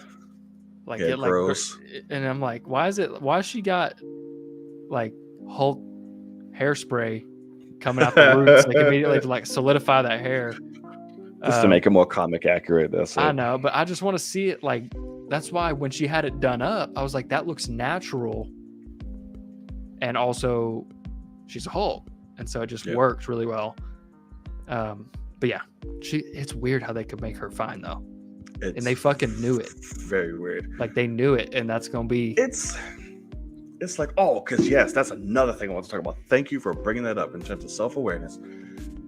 It's like they knew what this show was going to cause, what it was going to do, and they made episodes based around it.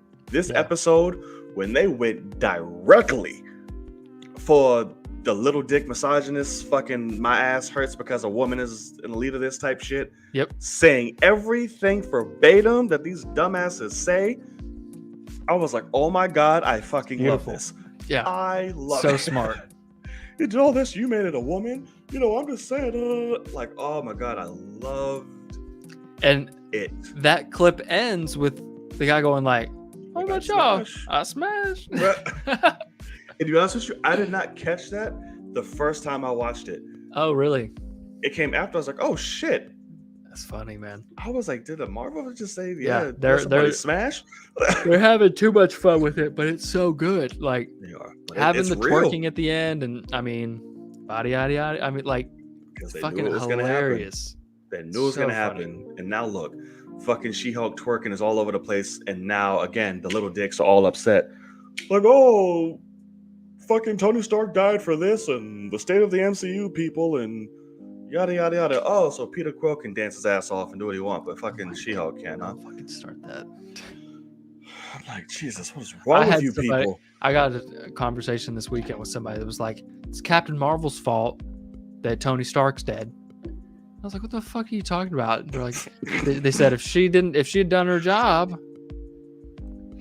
and like gotten, I guess it was talking about when she was supposed to put the gauntlet back in the thing. I'm like, she tried her best. I was like, she did everything she could do. Oh, she had to put it in the back of the truck and yeah, fucking but Thanos Canyon spirit that goddamn thing into it.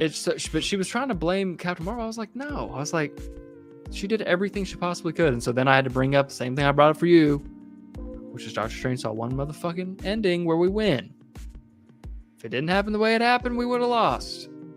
So Star-Lord had to do that, and Captain Marvel had to get fucked up. It's just the way it goes. No matter what logical explanation, I will never accept that dumbass thing Peter Quill did. Golly. It was for love. Fuck it. Fuck love for 2 seconds, goddammit. Everyone's about to die. You will be fine. I mean, you're not wrong. 2 seconds. But emotion. You'll be fine for 2 seconds, man. Golly. Oh, to this day. Oh my God. I remember I watched a reaction to it yesterday. Oh, really? Oh, yes. And just like, when that scene happens, absolute like, stress and fear. Like the first time we watched that movie in the theater and he fucks it up, and we're all sitting there going, oh no. Like, because all of a sudden eyes open back up and he immediately grabs that, he yanks that shit back, and you're like, oh fuck. Yeah. And yeah, sure enough, not good. And that's what happened. Oh, we're done, by the way. She-Hulk, cool. Yeah, it's amazing. Well, we shall wait for it. Now this time's for you guys. Let's shoot the shit. Whatever you guys got, lay it out on us.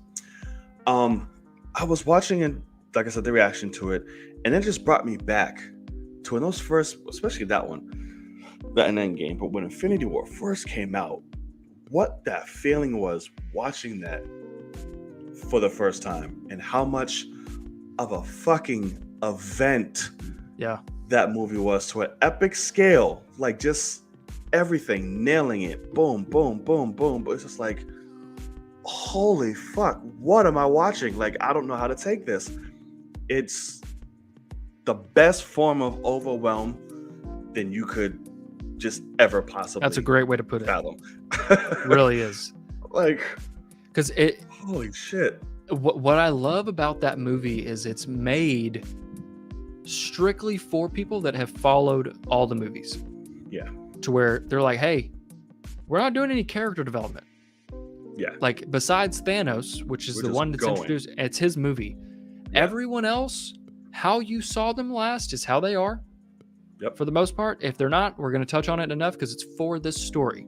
So we have like Wanda and Vision, things like that get some good, meat. But legitimately, like Thor gets some. But like, I love how you're just dropped in and it's go, go, go the whole fucking time. It's like, because you've had all these movies with these people.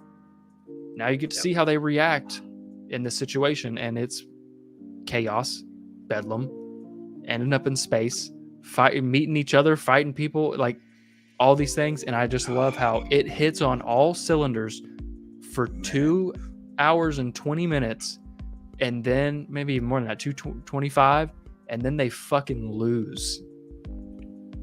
It is unbelievable. Speechless. Like, did they just fucking kill like, is that it? And this motherfucker smiles, and that's it.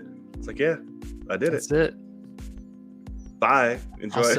I'll sit on my porch, just happy as can be. A smile. Look out on the grateful universe. It's fucking amazing. Oh my God. And it's so goddamn good.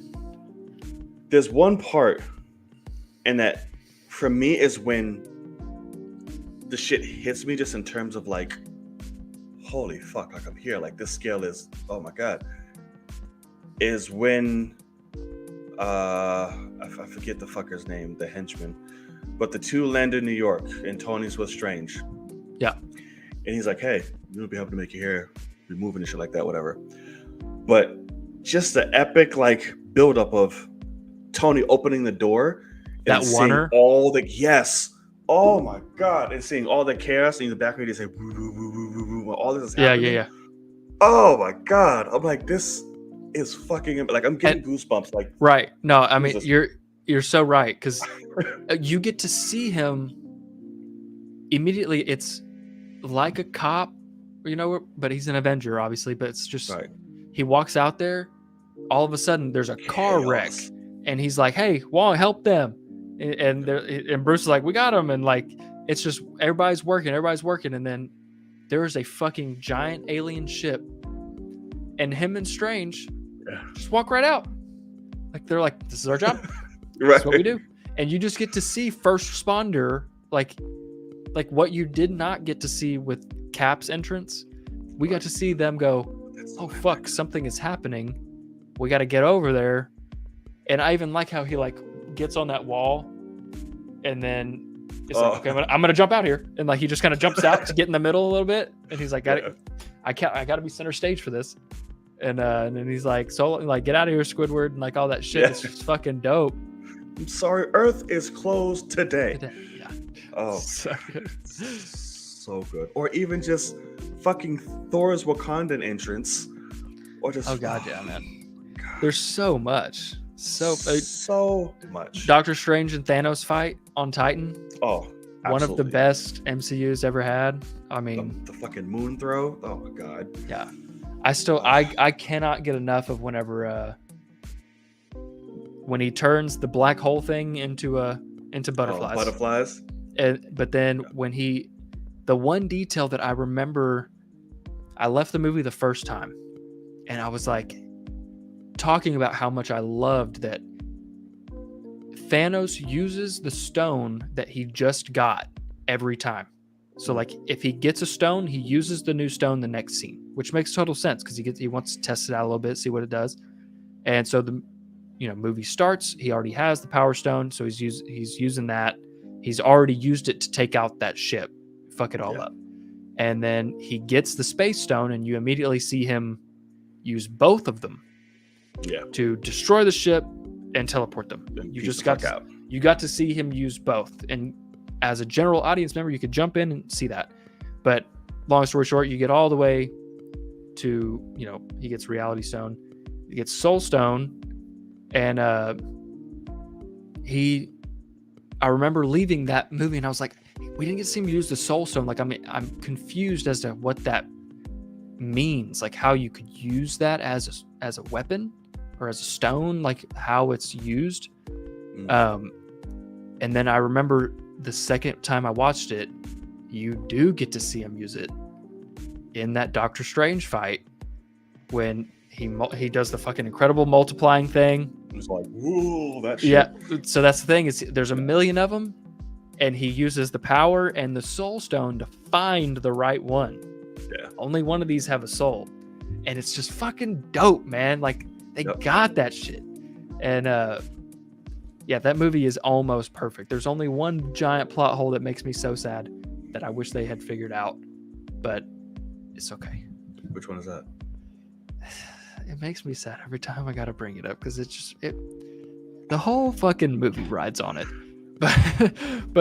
So it's Strange. It's Tony, Strange, and Peter on the Titan ship, headed back to Titan, and they save Strange, get rid of what's his face, and Strange is immediately like, "How are you gonna get us back?" And Tony's like, "I don't know how to fly. I don't know how to drive this. Like, we're gonna have to ride it out, and like maybe we should ride it out." And Stranger's like, "No, we are not doing this. We need to turn this around right now. We need to go back home now."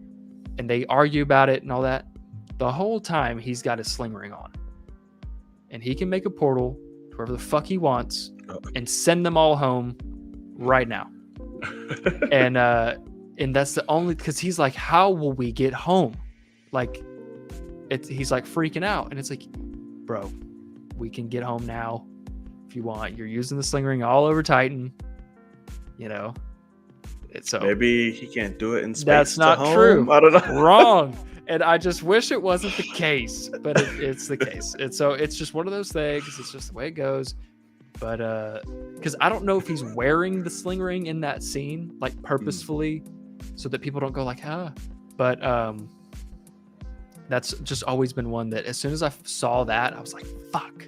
Because I really thought the movie was perfect. Like logically, I was like, the story actually all makes sense and it's perfect. Yeah. But that was the one thing that I was like, dang it, man. Like, I wish that there was a way for them to, because even if they had like said, oh, he lost it on the ship and then found it once they crash landed on Titan somehow, and it's like, oh, thank God. Like even just that, I've been like, okay, I'll take it. You know, right. Like at least they thought of it to not let me poke holes into it, because that's literally what I do. I'm the worst person in the world because all I do is just poke at movies and say like, well, what about this? What about this? And just that's why I would never write shit, because I'll cry when people do it to me.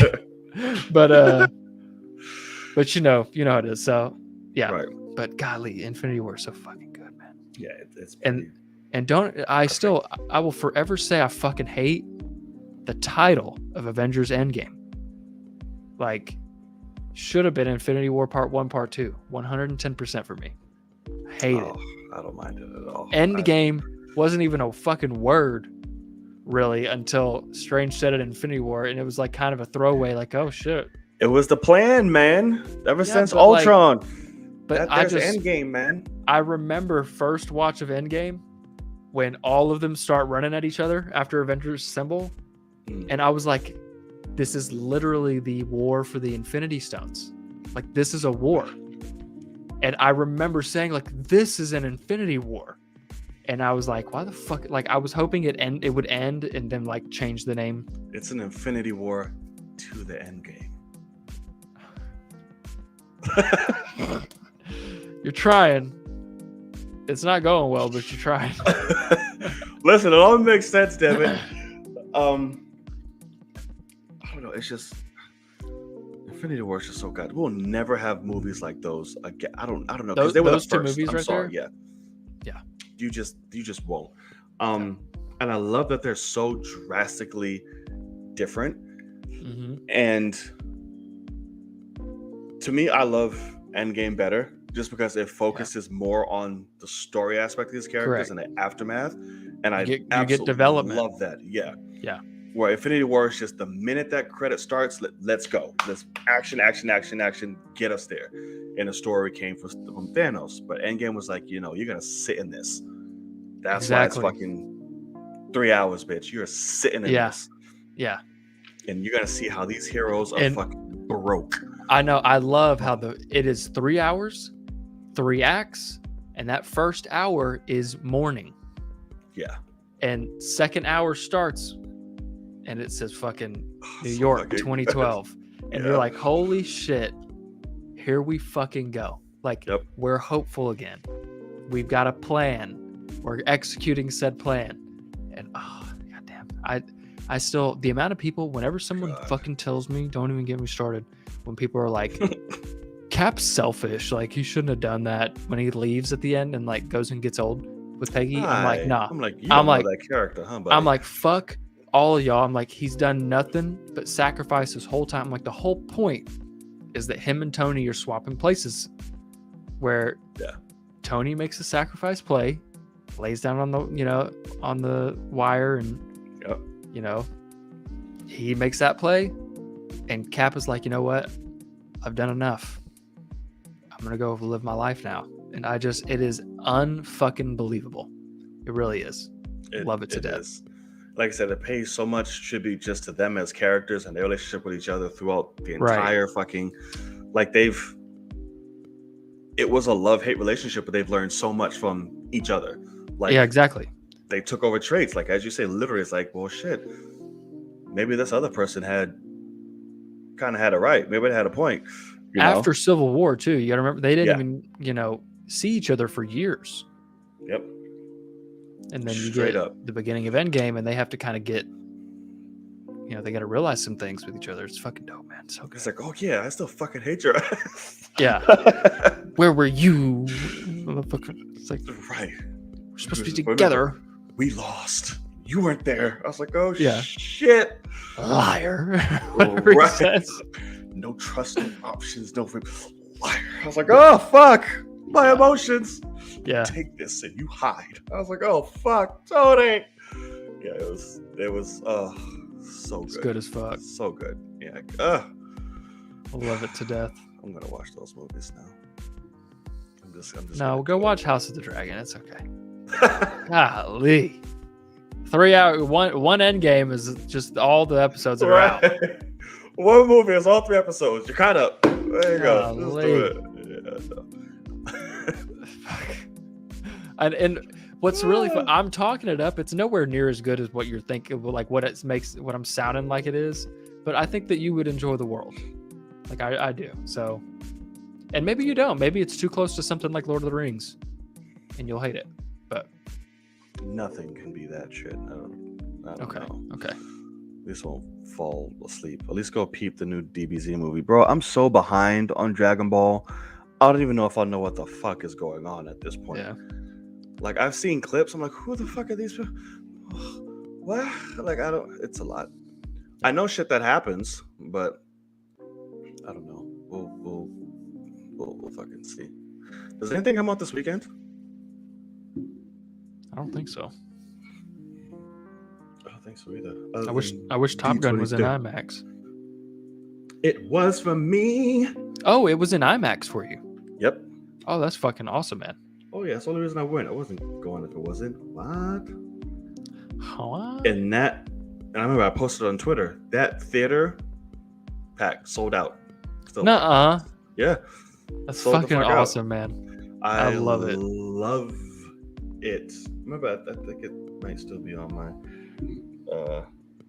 phone. I took it. I don't know, see if you can see it. This was the seating chart for it, and all them bitches is filled up. That's fucking awesome. Holy shit. I was like, I was like, this is so beautiful. That's incredible. The invitation is out. Yeah. Barbarian. I keep hearing a lot of shit about that. I haven't watched the trailer. I know Bill is in it, as in Skarsgård. But like, this is the new movie that I want to say it's the most scariest thing ever in life. And oh my god, they show people's audience reactions and shit, which I haven't seen that in ages. Yeah. Apparently it's fucked up. I was like, okay, I love a good fucked up movie. I'll watch it. Like, don't disappoint me, because 9 times out of 10, when people say, "Oh my god, this movie's so disturbing," I threw up, I walked out of it. It's the most craziest thing I've ever seen. I watched the shit. I'm like, what the fuck is this? Like, it's maybe I'm just so desensitized because I have no soul and just like no kidding. Truly grotesque, fucked up shit. I'm probably like, yes, this is nothing. I want more, please. Yeah, there's a lot of good. Shia LaBeouf. Fucking amazeballs. Goddamn good, man. I was like, what the hell, man? He just gave him a mic and said, go. Yeah, here you go. I love it. Here's your opportunity. Yeah. Phenomenal. There were so many moments. I watched the whole thing and I was like, Same. Like he would say something, I would pause and be like, God damn. Like, because the only thing, and that's what was funny. So like, I'm not religious, and Same. he is now, and good for him. You know, of course, that's helped him figure out things, whatever. But I even love that he's like, at one point, he's like, I hate to keep bringing this up because I know I didn't want to hear this shit when I wasn't ready, but, and like says it, and I was like, okay, so he fucking gets it. He gets all the sides, and he's just like, as a man, I'm this and like I'm that, and like he's just talking, and he's like, I use this avenue, but like, you know, there's other, and he's just about it, and I fucking loved it, man. Like, he was like, I want to be on there crying all these emotions, all that just kiss me ass and shit. I'm like, bro, let that shit go. No, yeah, that's just real, man. I appreciate it. He's like one of the realest motherfuckers there is. Yeah, and I love how he's like, I don't have a bunch of friends. He's like, I fuck with you. Right. He's like, because we worked together and we had some real life experiences on that. I was like, you've been through some shit. You understand? Yeah. And I was like, man, I fucking love it. Like, I really do. Because that's stuff we don't get enough of. Because Bernthal was alcoholic. Is that what I remember? I think so. I know and, he like, has did some some fucked up shit. like some troubled ass past. I know that. Yeah. But yeah, man, I really fucking enjoyed it. And yeah, he had And how Shia. he almost got into a fucking fight with Michael Pena during Fury and shit. Yeah. And all that, I was like, ooh, like Yeah. fisticuffs, and John had to come in there and get Punisher on him and shit. I was like, But nice. I also like how he, at one point, he talked about how, because John Bernthal is like kind of known for this, especially you heard about it more with Punisher, but he's always, when he's playing a type of person that's based on, you know, something, he is obsessed with getting the okay from the people he's representing, just making sure that he's doing it justice, right, instead of trusting himself. And like, I remember with the Punisher, he's like, all day he's like, I went and talked to 40 men with PTSD from the war and like all these things, and I got into their personal lives and I got into this, and he just needed that okay throughout shooting of like, is this what you should do, and all these things. And Shai even calls him out. He's like, you remember how he's like, right. you just need the kept, validation, man. He said, you kept asking those guys like if what you were doing was good. And he's like, I didn't give a fuck. Right. Like, I was doing my thing. He was like, you can't tell me. Like, I know. Like, he's like, shit. I don't get directed. Yeah. Like, and I was like, God damn, man, it's real shit. Like, I always appreciate, because don't get me, like, we've all been fucked up at some point and we've all learned lessons, but like, I so greatly appreciate when somebody can say like, oh no, I was terrible. And like, here's how I would like, because the thing is, I know a guy right now that legitimately thinks he is like God. And he's like I've heard him say like, God and I have a really awesome relationship because like I'm an extension of him. And so he's like, everything I do works. And so he's like not afraid of anything. And this guy is a multi-millionaire. I mean, he owns a bunch of apartment complexes, whatever, but he also was cheating on his wife, got a divorce, and just had to write her a check for, I think, $9 million, something like that. And now he's not doing too hot, but he's like, I don't give a fuck. He's like, everything I do is good, and all these things. And like, he's literally been like, I'm God. He's like, God gave me the green light. And it's so weird. And then to hear Shia was like, I remember being in an argument with my agent on the phone, and I told him, like, shut the fuck up, I'm God. And he's like, what the fuck is that? And it like, are you kidding me? So yeah, so Shia is the shit. Right. They even talked about the whole situation, like with like the abuse he did and all that. And, like, he just let it all go, man. Yeah. And like, I also hands liked, on this woman. I was like, oh shit. And one thing I liked is that somebody that kind of made him, and he ended up saying, he's like, you know, it didn't change me then, but it should have. But it was on Peanut Butter Falcon with the guy that the actor that is special needs. Yeah. That actor, he got arrested while filming that movie, and that actor called him out and said, hey, you're Shia LaBeouf. You're going to keep working after all this, but you're going to ruin this for me.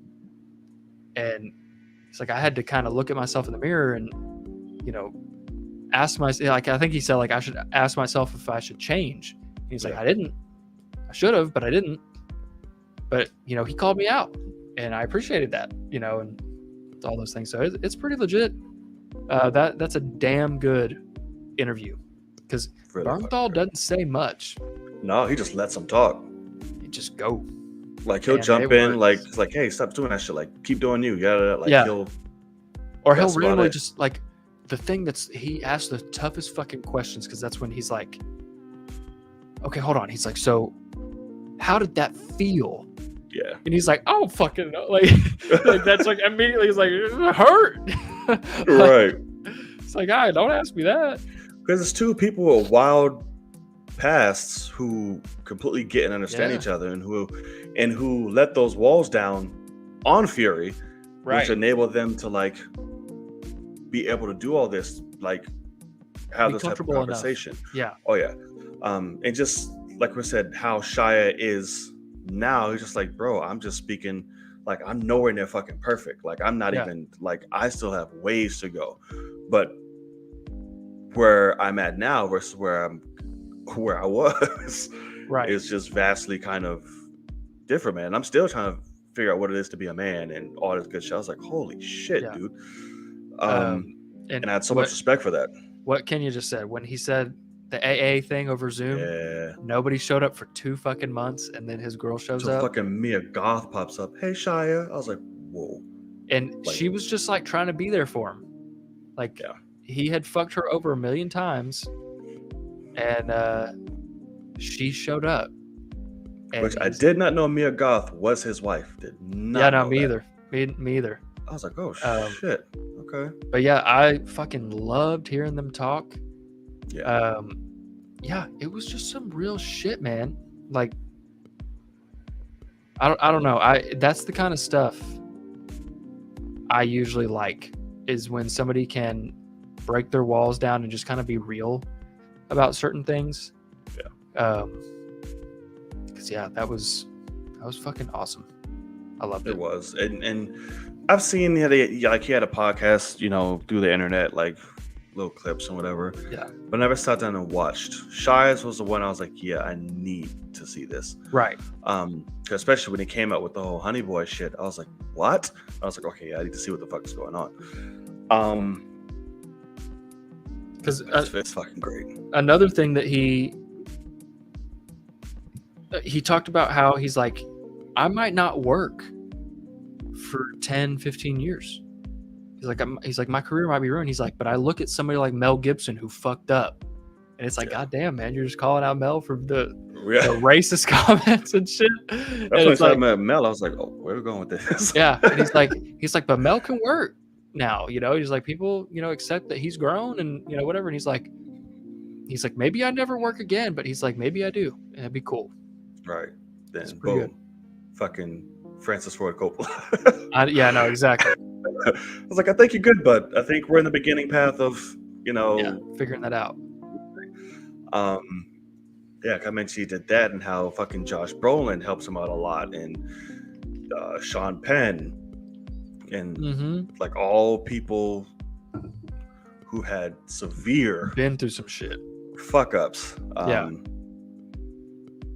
But it was just wild, man. I honestly wish him the best. I wish him solidarity and recovery, and keep just holding yourself accountable for the things you've done. I don't know where the situation is now with him and Twig, and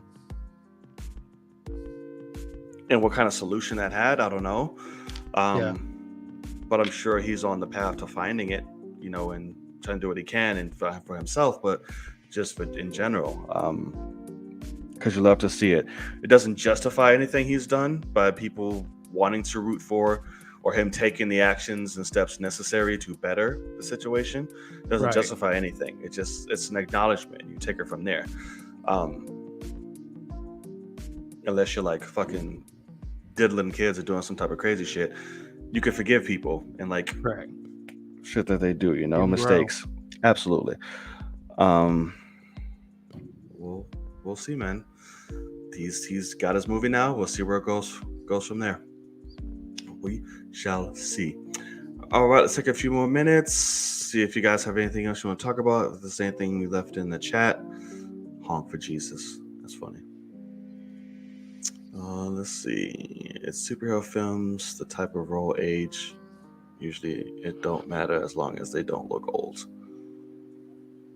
Well, I guess that's also true. As long as you don't look old, you can do what you want. But can you move? That's the thing. That's true. Can you move? Because Sly, he could do some shit, but he ain't moving. And it hurts. It hurts. He ain't moving, right. There's a reason why he's about to die in Expendables 4, man. I mean 5. He can't, or 4, whatever. You can't keep doing this shit. He's passing it on to Statham. He's like, here, take it. I'm gonna do more dramatic roles, right? I ain't got to do nothing. It's a movie starring Regina. Oh, yes. I had interest in that. It looks funny. We'll see. Honk for Jesus. It's a new Sterling K. Brown and Regina Hall movie, which only plays in front of black movies. It's a black movie. I don't want to see Nope. That's when it premiered. Right. I ain't seen that shit in anything else. Nope. But Nope. Tom Cruise is starting to look his age. Yep.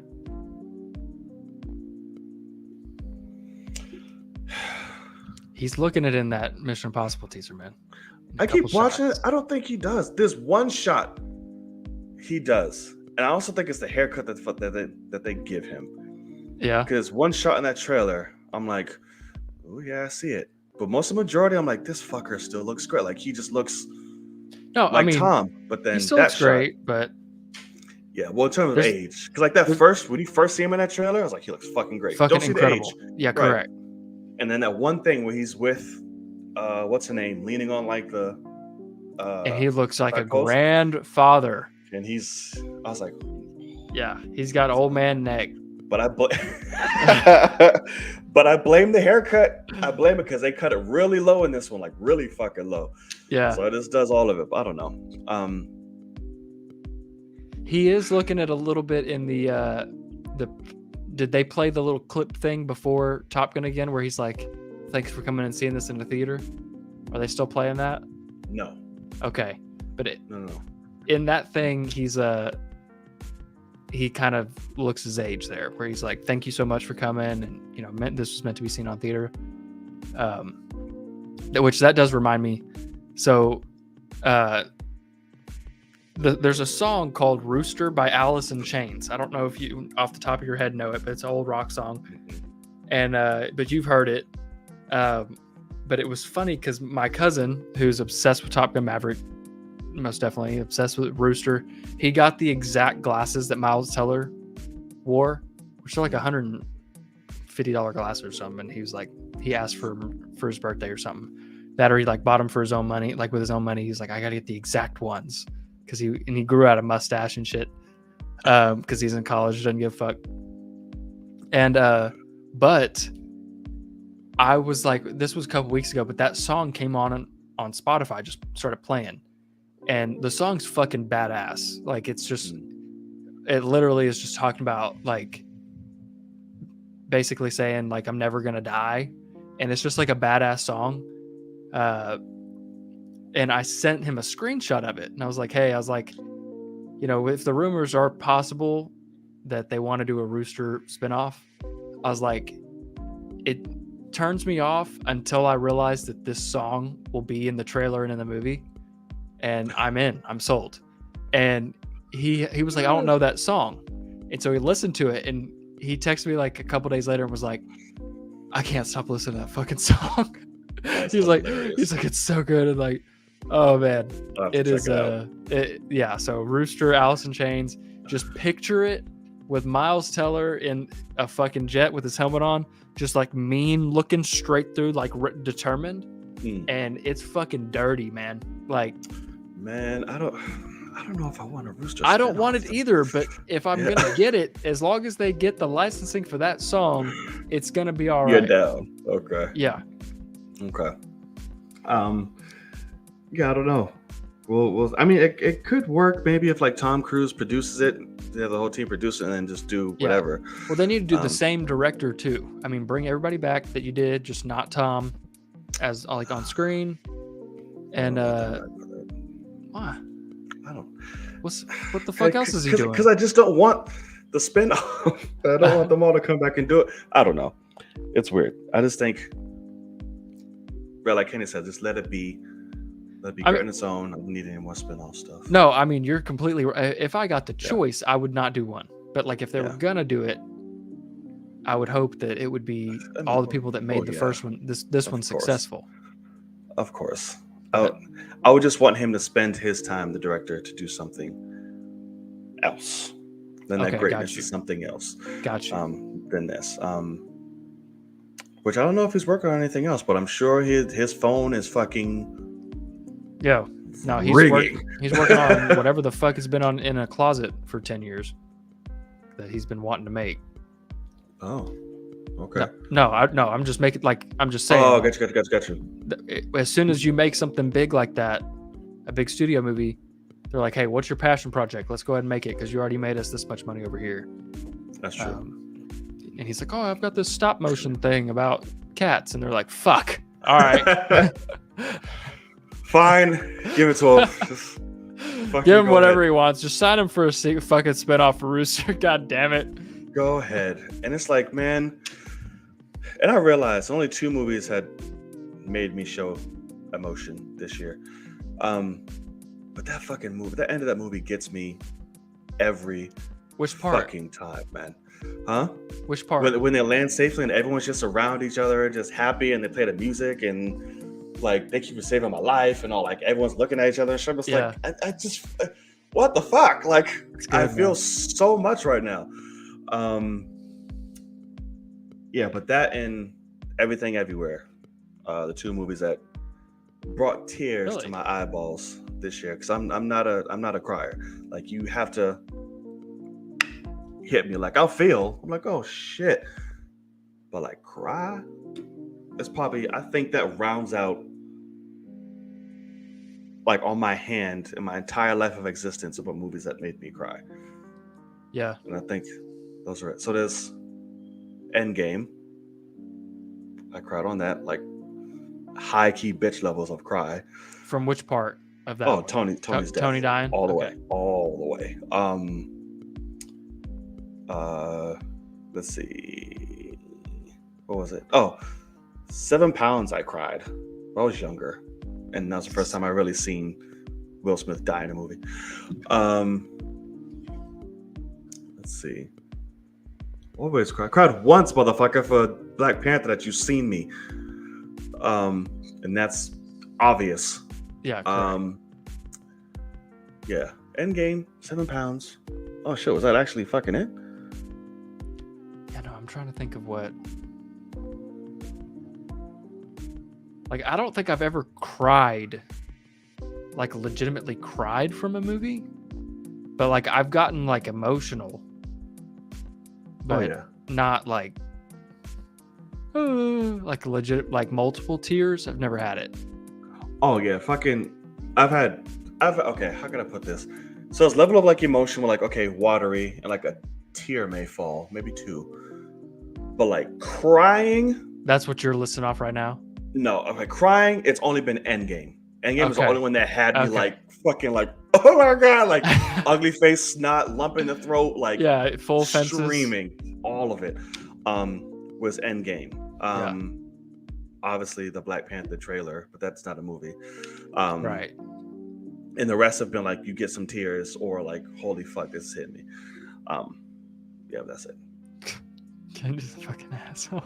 I have no idea what this man is talking about. You're always crying. You cry every 5 lives. I don't know what that means. He's talking about live streams. Like, he's talking about these episodes, I think. He's just bullshitting. Oh, right. I was like, what the fuck? I'm trying to think of the last. I got teary-eyed on something. Oh, for Miss Marvel, I got a little bit teary-eyed whenever she was saving her grandma. Oh yeah. I kind of got emotional because I was like, "This is just beautiful. It's just really." Oh, if we're going TV, I think it might be even less. But that is beautiful. That definitely got me teary-eyed. Oh, what about when Paul Walker has to drive off? Yes, I was gonna say. I literally was gonna say that before you brought up Miss Marvel, and I saw this. Yes, he said he was making fun of F9. Right. But no, Paul Walker definitely was in that. Tears fell like that. Actually, like 1 or 2 actually went right down. So for me on that one, I had a fucking softball size lump in my throat, and I was just having a fucking like mean mug through it of not fucking, because I was so fucking mad that they did it so well. Yeah. I mean, with that song and everything, still like that Wiz Khalifa song, it's a fucking badass song. Like, See You Again is damn good. It's been overplayed to where nobody likes to fucking hear it anymore, but like it's a damn good song, and that scene's really well done, and they're gonna ruin it with F10 now, and I'm God damn it. That's gonna be the first thing when you first see him pop up. Like when he gets out the car, he's like walking from the horizon. It's gonna be like do do do do. It's like here he is or whatever the fuck. I'm like, God damn it. Told you I'd see you again. Right. All right. So Endgame, Furious 7, Everything Everywhere, Maverick, and 7 pounds. Yeah, that's it. Literally 5. Cool. And I just threw that number out. It's literally 5. Okay. Okay. Out of 32 years. Not bad. Not bad at all. And only one of those was certified fucking crying. That was legit crying, yeah. Yeah. Oh, and I'm stupid as fuck. Black Panther. Did you cry in Black Panther? Yeah. Just because it's what it meant was happening and all that. Right. Not like a moment, but Right. Vin wearing a damn V-neck at a wedding comment. Yes, it is. Comedical. Oh my God. We're gonna be using that shit for a hot minute. Oh, this motherfucker said it's fucking comedical, man. Oh shit, that's funny.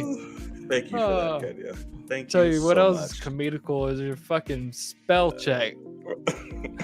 That computer or your phone. That's what it is. You didn't see that red little dotted line underneath that before you hit send, my boy. The little line that says, "Hey, motherfucker." Yeah. It's like, huh? Double check. Oh God, that's funny. Have you got? Yes, we've talked about the Darling imploding shit. I know. He's gonna direct Godzilla. I wish he was. Are you interested in that movie? Don't Worry, Darling. Yes. Okay. Even more so now. All this fucking bullshit. See, I'm the opposite. Like, I'm just not gonna watch it. Because I naturally wanted to see it before all this shit. I was like, oh, this looks good. Yeah. Like I'll see it. But now I'm just like, what the fuck? I know, man. It's so weird. What the fuck, man? I'm just dying for the day that Florence Pugh does something like what Shia just did. And they're just like, so what happened with Don't Worry, Darling? And she just fucking spills the truth, whatever it may be. She's going to eventually. Yeah. I am pretty sure. Because she's for just randomly make a whole ass Instagram post about shit. Yeah. And it's like, oh, well, there it is. Thanks for that. Let's see. Okay, so I don't think I see anything else in here. Oh, yeah, Kenya brought up Alan Richardson. That motherfucker is damn near black in fucking Fast 10. I don't know what they're making him. If he's going to be another Toretto. What? I don't know. Alan Richardson? You know who that is, right? Oh, yeah. They're making him black? What? Well, he looks like it because for Fast 10, every see him, he is tanned as fuck. Like, he damn near looks like me. That's what I'm like, are they trying to make him another, like, Toretto? Or what? Like, his last day was him and Vin on a video in a plane somewhere. It's like, yeah, it's a wrap. So great, guys. This motherfucker's teeth. He's bronze. Yeah, I'm looking at him. Yeah. They're giving him the John Cena treatment, but they're 100%. 10. Yeah. They're giving him that John Cena shit. So I'm like, is he another Toretto? Like, why is he so black? Like, I don't... Why is he so black? Why is he so black? What's happening, bro? So I don't know what's going on. I need a trailer soon because I need to know what's going on. Because this movie is... I swear, like... For all I know, this is gonna be Dom's twin. You're gonna be like, this is my twin brother, and they're gonna be, you got another brother, and it's your twin you didn't tell us about. And they're like, yeah, we're gonna have the same flashback, and there's just gonna be some other kid in the added to the scenes. It's just like he's gonna get the Mysterio treatment. Jeff, just use stock footage from other movies and put him in the background somewhere. Exactly. That's funny. No, Alan can act though. He sure can, and he's a right fit for the franchise. But he's just black in this movie, and I'm confused why. How are they getting away with this? Just trying to figure it out. I don't know how they got away with it with John Cena, because that motherfucker. They made a transparent guy from Michigan into a full-blown Italian or something colored guy. I mean, it's a whole, I don't know Well, Like he was a Guido. Right, Jersey the Shore. whole Italian ass Hispanic. That's what he was. Yeah. In Fast 9. To make like we can't have two just naturally warm, bronzy minorities and this white ass sibling. We gotta color him up. Just dark. Where's just makeup? Spray tan. Where's that shit at? Slick his hair back and spray tan the fuck out of him. Yeah. Come on, guys. And give him a chain. Perfect. Unbelievable. Alan is gonna be a kid Vin bullied back in the day. Now it's his best friend. Right. Yeah.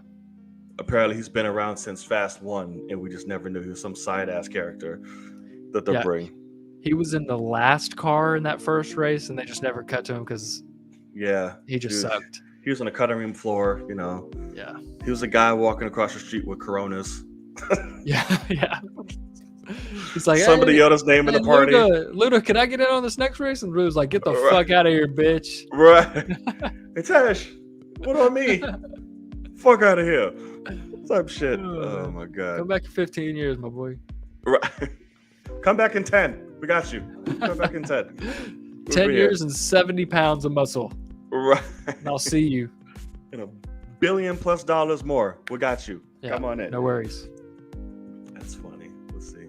He was a flat girl, transitioned. Jesus Christ. God damn.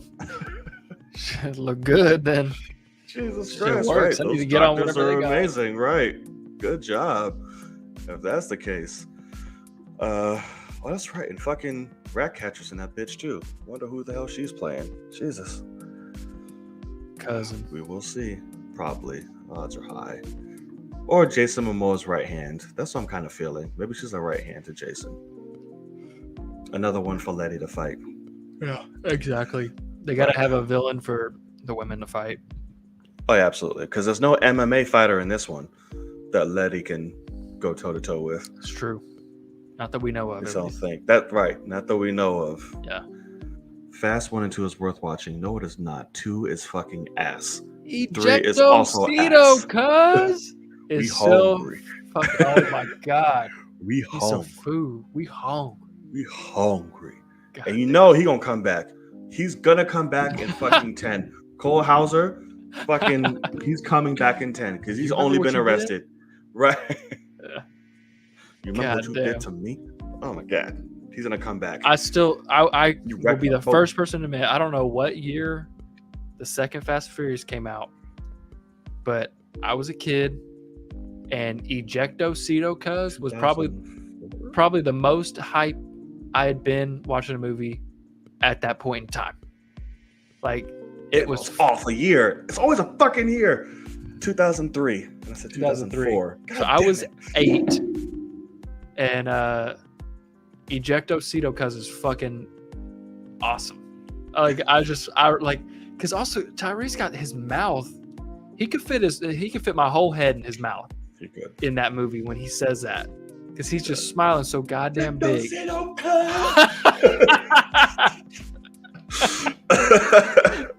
This is a battle cry. Absolutely. And, he's like, just fucking.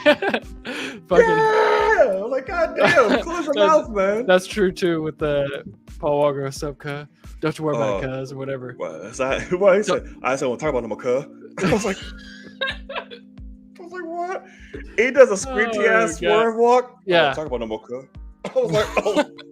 It's like, yeah, dang. I was like, all right, bro. My bad. That was blackface before it was blackface.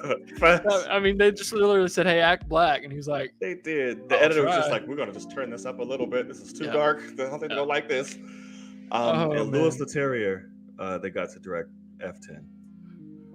And what did he just direct? He just directed something? Or no, it was Incredible Hulk. Incredible Hulk. That's what he did. Yeah. Incredible Hulk, the Transporter. Golly, that guy's gonna fucking get eaten alive by then. Oh yeah, I'm sure he already has. Yeah. Louis Leterrier. I know there was something else he did that was like, that's really fucking good. Oh yeah, the Now You See Me movies, Clash of the Titans, Unleashed. Right. Yeah. Oof. We'll see. I was fucking. Oh, Valerian, in the city of whatever the fuck. I forgot that movie even existed. Well, but he didn't direct that. Oh, he didn't direct that one? No. Oh. The Transporter is fire. Yes, it is. Because I thought Valerian was the same guy as Fifth Element. There you go. Luc Besson. Yeah, there you go. Yeah. And it is the same as Fifth Element. Yeah. Rule number 1, never open the package. Oh, yeah. Transporter is fire. And they tried to make that remake. Oh, God, that was horrible. The Transporter refueled. I was like, oof. Put it back in the pipe, but it's all right. Get your money back. Okay. Well, I think this is a good area to stop. I think it's going to do it. I think we dragged it out as much as we can. Filled it in some good stuff. Yes, sir. All right. We thank y'all so much. Oh, yeah. Crank was fun as fuck. That is very true. Have you seen the Crank movies? Yeah. Not in a long time, but yeah. They're fun as shit. Thank you for joining us in the latest episode of the Film Cave. We thank you so much for stopping on by, whether you're here watching live and or on playback. We appreciate the love. You can show us more of that love by hitting that thumbs up. It helps the show reach a lot more people. Hit the notification bell to be reminded when all episodes drop, because you don't want to miss it, obviously. But most importantly, hit that subscribe button. We cannot stress it enough. So, Logan.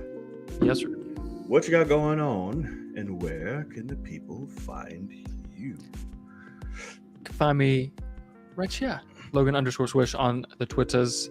Logan Swish, YouTube, Patreon. We've got good old She-Hulk over there on Patreon. I thought I was going to do Rings of Power. I can't. Change your heart. Yeah, I can't do it. But yeah, we'll figure something out for it. But yeah, that's what's going on. What about you? What you got?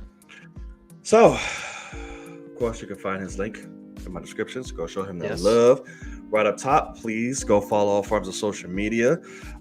Trying to boost that awareness over there. So please, the support would be lovely. And yeah, that's about it, y'all. Cool and Gang. It is. I feel like I should be saying something after that. Is that it? I think you're good. Cool. It's your boy, Nag. And I'm Logan. And as always, we will see y'all in the cave. Peace. See you guys. Ejectocito, cuz.